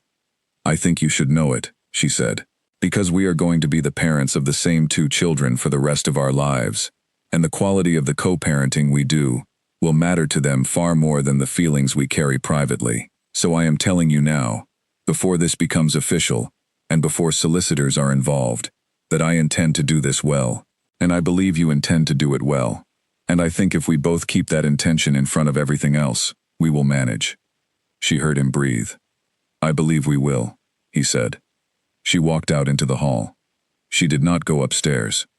She went to the kitchen and put the kettle on, and stood waiting for it to boil, in the way she always stood waiting for the kettle. The way you develop specific domestic habits over 9 years in a house, and they become the texture of your life, without you ever deciding they will be. The kettle clicked, and she poured the water, and she stood at the kitchen table, with both hands wrapped around the mug. She had done it. She had said the thing, and it had been said, and now it was real, in the world, rather than real only inside her. She had expected to feel something enormous when this moment came. She had expected relief, or grief, or something that hit with the force of all the feelings she had been managing for the past month. Instead, she felt something quieter. Something that was not the absence of feeling, but was more like the feeling of having carried something heavy for a very long time, and finally setting it down on a table in front of you, where you can see it clearly. There it was, the thing she had been carrying. She could see it now. It was the size and shape it had always been, not larger, not smaller, not the monster she had sometimes feared, and not the small nothing she had sometimes hoped. It was what it was. She was going to be all right. She did not know this as certainty yet, but she knew it the way you know certain things about yourself without quite being able to prove them. The way you know you will not drown even before you have learned to swim, because there is something in the basic nature of you that will not allow it. She drank her tea. She thought about the children. She thought about Edward asleep upstairs, with his arm falling off the bed, and Clara, with her butterfly notebook, and she thought that she would wake up tomorrow and make their breakfasts, and take them to school, and she would do this, because it was what she did, and because it was the truest and most sustaining thing in her life, and because they were, both of them, in their entirely separate and surprising and occasionally maddening ways, the clearest evidence she possessed that her life had been worth living. She thought about Dorothy Haynes and the charity, and the 2 new programs opening in the spring, and the work that needed to be done in the meantime. She thought about the London house. She had not been there in months. She was already, as she stood in the kitchen of Harwick House, beginning to think about it in a new way, not as a second residence, not as an attachment to this life, but as the beginning of the next one. Her house, hers alone, a place she had not yet fully inhabited. She thought about what she might do with it. The months ahead would be hard in ways she could not fully anticipate. There would be legal meetings and financial discussions, and the particular exhausting difficulty of navigating a process designed for adversaries, when both parties were trying not to be adversarial. There would be the conversation with the children, not the full one yet, but some version of it. Some age-appropriate truth about why their family was changing shape. There would be the public dimension of it, because it was not possible to be the Duchess of Harwick and separate from the Duke of Harwick without some portion of the world taking notice, and she would need to decide how she wanted to handle that. She was not afraid of any of it. She was aware of all of it, clearly and specifically, and she was not afraid. She had always been a person who was better in motion than in stillness. Better when she had things to do, problems to solve, structures to build. The past month had been a month of stillness, of waiting and watching and holding herself in place while she worked out what she was dealing with. The stillness was ending now. She washed the mug and dried it and put it back in the cupboard. She turned off the kitchen light. She went upstairs and she looked in on both children. Edward, arm off the bed as predicted. Clara, turned toward the door, butterfly notebook on the nightstand. And she stood in each doorway for a moment and felt the weight of love that did not need to be explained, or justified, or earned. It was simply there. It had always been there. It would be there tomorrow, and in every version of the future she was walking toward. She went to her own room. She sat down at the small desk by the window, and she took out a piece of paper, and she wrote at the top of it, in her own handwriting, the words, "What I am going to do next." She sat for a while with the pen in her hand. Outside the window, the Wiltshire night was clear and cold, the stars visible now that the clouds had moved east, the grounds of Harwick House dark and still, and stretching away toward the old trees at the edge of the property. She wrote for an hour. When she was finished, she looked at what she had written. It was a list of intentions, not a plan. Too many things were still to be decided for it to be a plan. Just intentions, the things she intended to pursue, and the person she intended to remain, and the values she intended to carry with her into whatever came next. She read it through once. Then she folded it and put it in the drawer of the desk and turned off the light. She lay in the dark in the room that had been hers for 9 years, and she listened to the house, its breathing, its weight, its centuries of accumulated history. She had been part of that history. She was leaving it. She closed her eyes. Tomorrow would come and she would be in it, and she would be herself in it. And that was, she had decided, entirely enough. She slept. The London house smelled like a house that had not been lived in for a season. Eleanor stood in the entrance hall, with her coat still on, and 2 suitcases at her feet, and Clara holding her left hand, and Edward standing slightly behind her, with the particular posture of a 9-year-old who is trying to appear unconcerned about something he is very concerned about. And she breathed in the smell. Cool air, old wood, the faint mustiness of closed rooms, and she thought, this is the beginning. It smells funny, Clara said. It needs airing, Eleanor said. We'll open all the windows. It's February, Edward said. It's cold. Then we'll open them for 20 minutes, and then close them and put all the radiators on. Can I have the room at the back? Clara said. You can have whichever room you want. Go and look. Clara released her hand and went. Immediately, and without looking back, which was so precisely Clara that Eleanor felt a rush of something that was both love and relief, the going forward without looking back. She hoped it was something in Clara's nature that would last. Edward stayed where he was for a moment. He was looking at the hallway. Will Dad come here? He said. She had expected this question. She had prepared for it. Dad will visit here, she said carefully. And you and Clara will visit him at Harwick House. You'll have both places. I liked Harwick House, Edward said. Not accusatory, just honest. He was an honest child in the way that some children are, directly and without strategy. I know you did, she said. You can still love Harwick House, that doesn't change. He looked at her for a moment with his father's directness, that same quality of looking at a thing and wanting to understand it rather than just see it. Are you sad? He said. She looked back at him. She had also prepared for this. Sometimes, she said, not right now. Right now I'm a bit cold, and I want a cup of tea, and I think we should find out what room Clara has claimed, so we can tell her she's wrong. Edward almost smiled. She's going to want the back room, because it has the tree outside the window. Yes, Eleanor said, and that is actually the better room, so she will be correct, and we will have to accept that. I'll take the front, he said. I like the street. Then it works out. He picked up his bag and went upstairs, and she stood in the hall alone for a moment. Just a moment. Then she picked up her own bag and went into the kitchen, and found the kettle and filled it and put it on. And while it was heating, she walked through the downstairs rooms, opening the February windows, letting the cold air move through the house, the way cold air should be allowed to move through a house that is beginning again. The divorce had taken 8 months.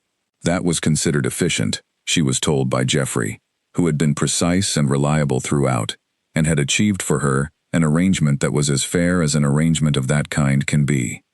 She had the London house. She had a financial settlement that recognized her 9 years of contribution to the estate and the household. She had a custody arrangement that gave the children 4 days a week with her in London and 3 with Charles at Harwick House during term time, with holidays managed by agreement rather than by calendar, which she had insisted on because she believed that rigidity in co-parenting served the parents' feelings more than the children's actual needs. Charles had been, throughout the process, the person she had believed he would be: fair, cooperative, and emotionally measured. He had not made it adversarial. Neither had she. Jeffrey had said, at the end of it, that it was the most civil dissolution of a marriage, of that complexity, that he had managed in 30 years, which she received without pride, because civility was not an achievement, it was a choice, and they had both made it. The process had been exhausting in ways she had not anticipated. Not the legal dimensions, those were hard but navigable. The exhaustion had been more subtle, the sustained effort of being in the middle of something enormous, while continuing to function as a mother, and a charity board member, and a neighbor, and a friend. The effort of holding the enormous thing in one hand, and the ordinary life in the other, and not dropping either. She had not dropped either. The charity work had continued throughout. She had gone to every board meeting. She had chaired the launch of the second foster placement program in April, which had placed 14 children by the summer. Dorothy Haynes had been at the launch and had sat beside Eleanor at the back of the room while the program coordinator spoke, and at one point, Dorothy had put her hand briefly over Eleanor's hand on the armrest and had not said anything, and Eleanor had been more grateful for that than she could have explained.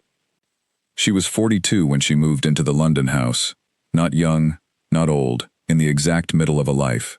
She thought about this sometimes, the way lives have middles, obvious in retrospect but not in the living of them, so that you are nearly always somewhere in the middle of your own story, without knowing where the middle is.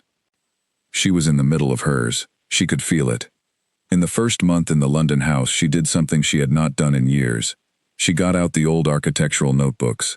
She had 3 of them, from university and the year after, filled with sketches and plans and ideas she had been collecting in the way she had been collecting things her whole life, carefully, without a clear purpose, because she believed that good things kept are worth keeping.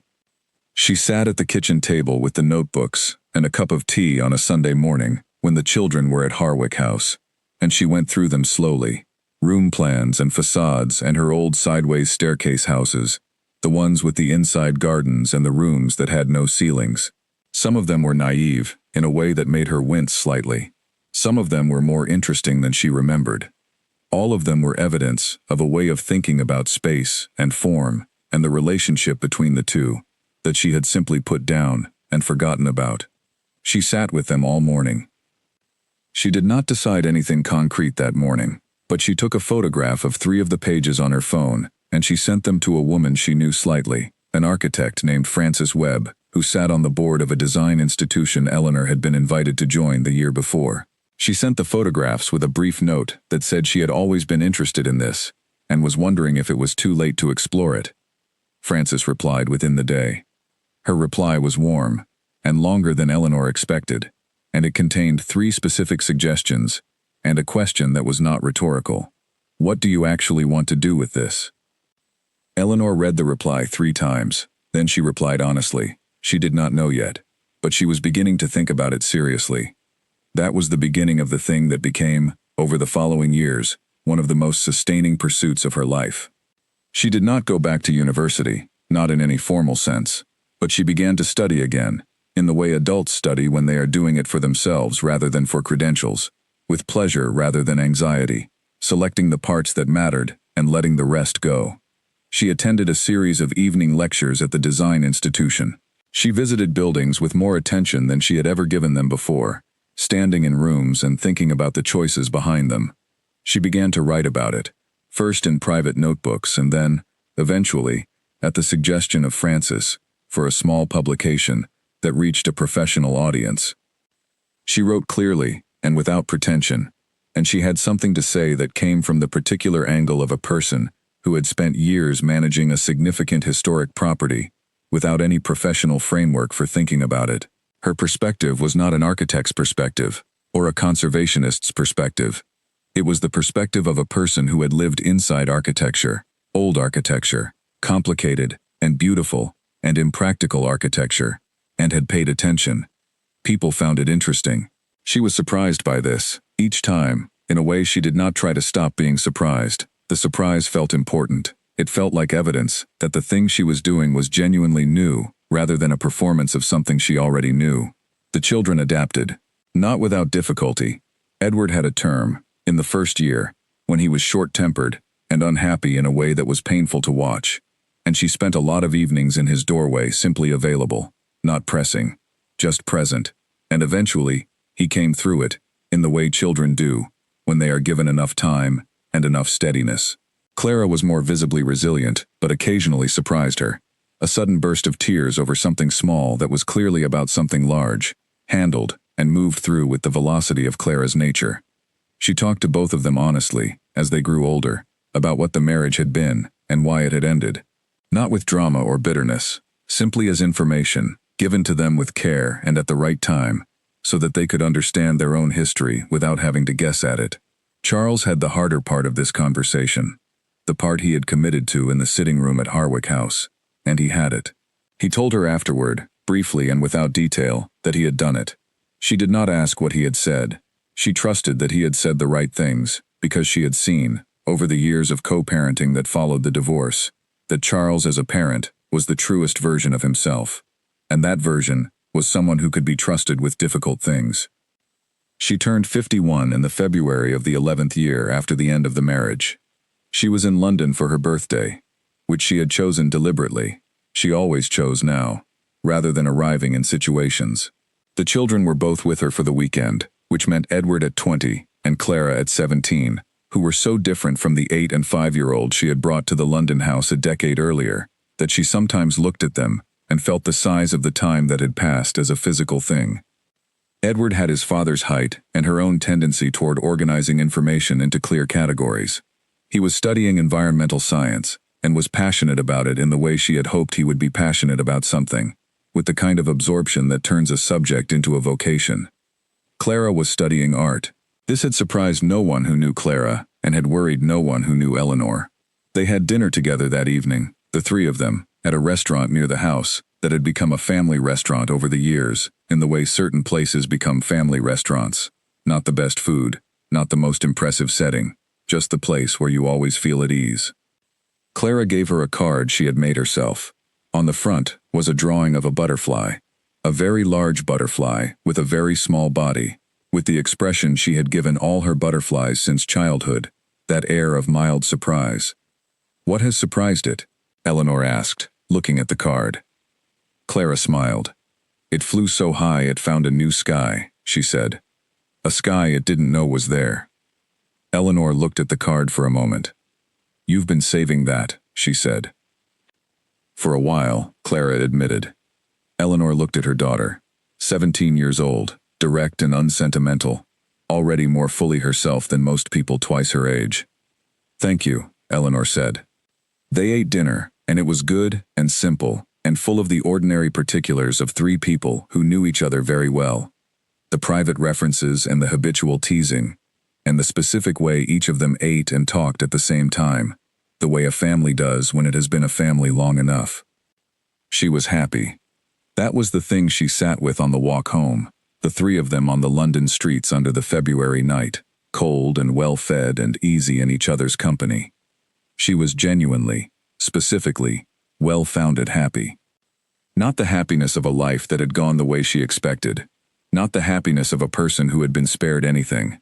But the happiness of a person who had come through something real and had not been diminished by it, who had arrived somewhere true, somewhere that was entirely hers.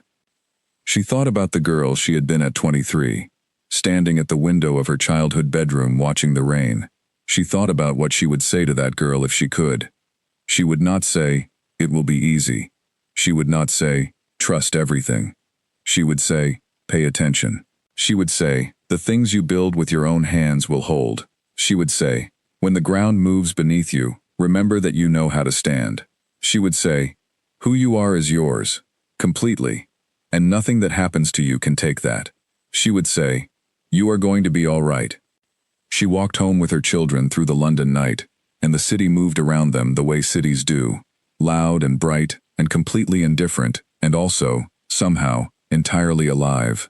And Eleanor Whitfield Harwick walked through it, with the particular uprightness of a woman who had learned, after a great deal of time and effort and loss, exactly who she was. She was 51 years old. She was, at last, entirely at home in herself. There is a thing that happens when a person reaches the far side of a significant loss. Not everyone talks about it, because it does not have the drama of the loss itself. The loss is the story everyone understands. The ending, the betrayal, the grief, the dissolution of something that was built to last. The far side is quieter. It does not announce itself. It arrives gradually, the way dawn arrives, until one morning you realize the dark has been gone for a while, and you simply had not noticed. Eleanor noticed on a Tuesday in April, 12 years after the divorce. She was 53 years old, and she was sitting in a light-filled studio in Hackney that she had rented 8 months earlier, when the writing had expanded into the kind of work that needed a space outside the house. It was a single room with white walls and a large window looking out over a courtyard where someone had planted jasmine, and it smelled, on warm days, of jasmine and coffee and old paper. She had a desk and 2 chairs, and a narrow bookshelf and a corkboard, on which she pinned things she was thinking about, and it was the most deliberately chosen space she had ever inhabited, chosen solely for the purpose of thinking clearly and working well. She was writing a chapter about threshold design. The chapter was part of a book she had been working on for 2 years. Not an architectural textbook, nothing like that. More a personal and historical account of the way the design of domestic spaces shapes the people who live inside them, and vice versa. The way rooms become us, and we become our rooms. The way the houses we live in are not just backdrop, but participant. She had not expected to write a book. The pieces for the design publication had accumulated, and Frances Webb had one day said, over coffee in a Holborn cafe, "These want to be a book." And Eleanor had said something modest and deflecting, and Frances had looked at her with the directness of a person who is not deflectable, and had said, "I mean this. These want to be a book." And so Eleanor had begun to write it, carefully, and with the seriousness she brought to serious things. She was 2/3 of the way through, when she sat in the studio on that April Tuesday, and understood that she was happy. Not that she had become happy. She had been happy for some time. The understanding was that the happiness was now simply part of her, part of the texture of the ordinary life she was living, rather than a thing she had to notice and name to be sure it was there. She no longer needed to check. It was there the way the studio was there, and the jasmine was there, and the work was there, dependably, without requiring her constant attention to make it real. She sat with this for a few minutes. Then she went back to the chapter about thresholds, which was the part of the book she found most interesting. The argument that the threshold between outside and inside, that small negotiated space that belongs to neither, is the most psychologically telling part of any home, because it is the place that holds both what you are letting in and what you are protecting. She had lived in 3 significant thresholds in her life, she thought. The first was the one she had crossed when she walked into Harwick House as a wife. The second was the one she had crossed when she left it. And the third was the one she was still in the process of crossing, the long threshold of the woman she was in the middle of becoming. The book was part of that crossing. The studio was part of it. The design institution, where she now sat on the advisory board and had run 2 series of public talks, was part of it. The friendship with Frances, who was difficult and brilliant, and argued with Eleanor about everything, and was one of the best people she knew, was part of it. So was Dorothy Haynes's charity, which had grown significantly and now operated in 6 counties and had a paid staff of 12, which was something Eleanor found almost disorienting to remember from the distance of the woman who had organized that first fundraising dinner 20 years ago in a hotel in Wiltshire and raised £4,000 and felt extraordinary for a week. The work had been a constant. Through the marriage and the discovery and the months of holding herself steady and the divorce and the move to London and all the reorganization of a life, the charity work had continued. She had shown up. She had done the thing. It had given her the particular satisfaction of work that outlasts any single moment, work that compounds over time, the way a garden compounds. Slowly, sometimes invisibly, until one year you look at what has grown and realize it is something significant. She had lunch with Dorothy that week, in the Italian restaurant in Salisbury that they had never stopped going to. They were both older, and the restaurant had changed owners twice, and the menu was different, but the table by the window was the same table, and they had been eating at it for nearly 2 decades now, and it had become one of those fixtures of Eleanor's life that she did not take for granted. Dorothy was 73, and had recently suggested that Eleanor might want to take over as chair of the board within the year. Eleanor had said she would think about it, which meant she was already thinking about it, which Dorothy knew. Over lunch, Dorothy said, "I've been thinking about writing a short history of the organization, 20 years of it." "You should," Eleanor said. "I'll help you." "I know you will," Dorothy said. "That's why I mentioned it." Eleanor looked at her across the table. A woman she had known for 20 years, who had stood beside her through the complicated middle of her life, without requiring any explanation, who had simply shown up to every meeting and chaired every discussion, and never once treated Eleanor's personal circumstances as a subject unless Eleanor made it one. "Thank you," Eleanor said. "Not for any specific thing. Just, thank you." Dorothy raised her water glass briefly. "You as well," she said. After lunch, Eleanor drove back to London, with the windows slightly down, the April air cool and fresh, and full of the particular English spring smell that she had always loved, damp earth, and new growth, and something that was simply the smell of winter finally ending. She played the radio and sang along to things she did not know she knew, until her mouth produced them, which happened when she was driving alone, and in a good frame of mind, both of which were true today. She was not singing particularly well. She did not care. This was one of the freedoms she had given herself in the years since the divorce. The freedom to do things badly, without it meaning anything about her worth or competence. The freedom to be untidy in some places, because she was careful in others. The freedom to be a full person, rather than a managed version of one. The book was published 14 months later. She had agonized over the title, which she eventually settled on with Frances's input, and she had checked the chapters more times than was strictly necessary. And she had sat with the finished manuscript the night before she sent it to the publisher, and read the first paragraph, and the last paragraph, and told herself honestly that she believed in it. She believed in it. This surprised her the most. Not that it was good. She had learned, slowly and against some resistance, to trust her own judgment about her own work. But that she had written it at all. That the 9-year-old who had wanted to design inside gardens and sideways staircases had become a 54-year-old woman who had written a book about the relationship between human beings and the spaces they inhabit, and that the book was being published by a real publisher and would sit on real shelves in real places. The launch was in London. Frances organized it, which meant it was both efficient and slightly terrifying, and the room was full of people Eleanor had accumulated across the different chapters of her life.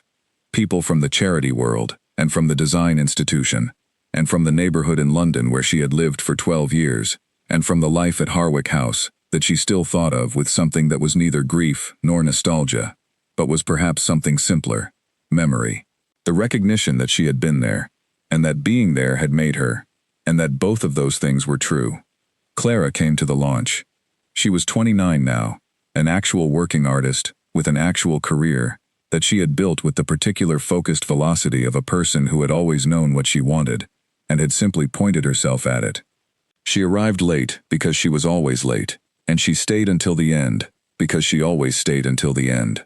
And when the room had mostly cleared, she hugged Eleanor in the doorway and said, "It's very good, Mum. It's genuinely very good." "Thank you," Eleanor said. "I mean it." "I know you do," That's why it means something.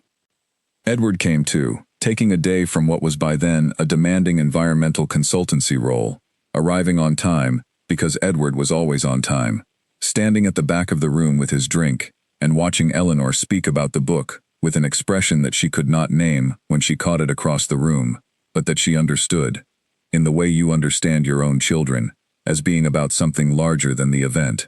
Being about the particular kind of pride that is not the same as admiration, that is warmer and more personal than that is the pride of someone who has watched a person they love do something difficult and succeed at it. She spoke well. She had learned to speak well over 20 years of public meetings, and board presentations, and fundraising dinners, and she brought that skill to this room, and used it, talking about the book, and about the ideas in it, and about the question that had driven it, which was the question of what our spaces say about us, and what we say about our spaces, and where the true conversation between the two happens. Afterward, when the room had cleared, she stood alone in it for a moment, before the staff began to close up. The chairs were arranged in loose rows, and there were glasses on the tables, and the energy of a full room was still present in the air, even though the room was empty, the way the sound of music persists briefly after it has stopped. She stood in the middle of it. She thought about the life she had expected to live. She thought about the girl at the window in the rain, 23 years old, and about to walk into a marriage that would shape the next 20 years of her existence. She thought about what she had not known then, and what she knew now, and the enormous, irreversible distance between those two things. She did not wish she had been spared any of it. This was something she had come to understand only recently, in the past year or two, and it still surprised her when she found it true again. She did not wish she had been spared the years of not quite knowing, or the particular grief of the discovery, or the 8 months of legal process, or the effort of the first years in the London house, building a life out of materials that were different from the ones she had expected. She did not wish she had been spared, because without those things she would not be here, in this room, with this book, having become this person. The hard things were the exact things. They were what had made her specific rather than general, real rather than approximate. She had been pressed by them, and the pressing had made her who she was. She was glad to be who she was. That was the whole sentence. There was no qualification behind it. She turned off the light in the empty room and went out into the London evening, which was mild and bright with the long late light of May, the kind of evening that London occasionally produces without warning, as if it had been saving up for it, as if the winter months were worth it for exactly this. The warmth on your face at 7 o'clock, and the streets full and alive, and the sky so thoroughly lit that the city seemed to generate its own illumination. She walked for a while before she took a taxi. She liked to walk in London in the evenings, when the day had gone well. Liked the feeling of the city around her. Its enormous, complicated, ordinary life, proceeding in every direction, without any particular interest in her, or her story, or the fact that she had just launched a book she believed in, and was 54 years old, and had not spent the past 20 years being any version of herself, other than the true one. She was Eleanor Whitfield Harwick. She had been other things too. A daughter, a wife, a duchess, a divorcee, a charity board member, a writer, a mother, a person walking through London on a mild May evening, with a book to her name, and a life she had built with her own hands, out of the materials that had been given to her, and the materials she had found herself, and the few things she had simply grown in the dark of difficult years, without quite knowing she was growing them. She was all of those things, carried lightly, worn well. She was 54 years old, and she was walking home. She was, as she had always known she would be, all right. She was, as she had perhaps not always known, but now understood, with the clarity of a person who has arrived somewhere true, and can look back and see the whole road, something more than all right. She was herself, entirely, completely, without reservation. She was herself. And that, after everything, was more than enough. It was, in fact, exactly what she had always needed it to be. She walked home through the London evening. She walked, and the city moved around her, and the light held as long as it could.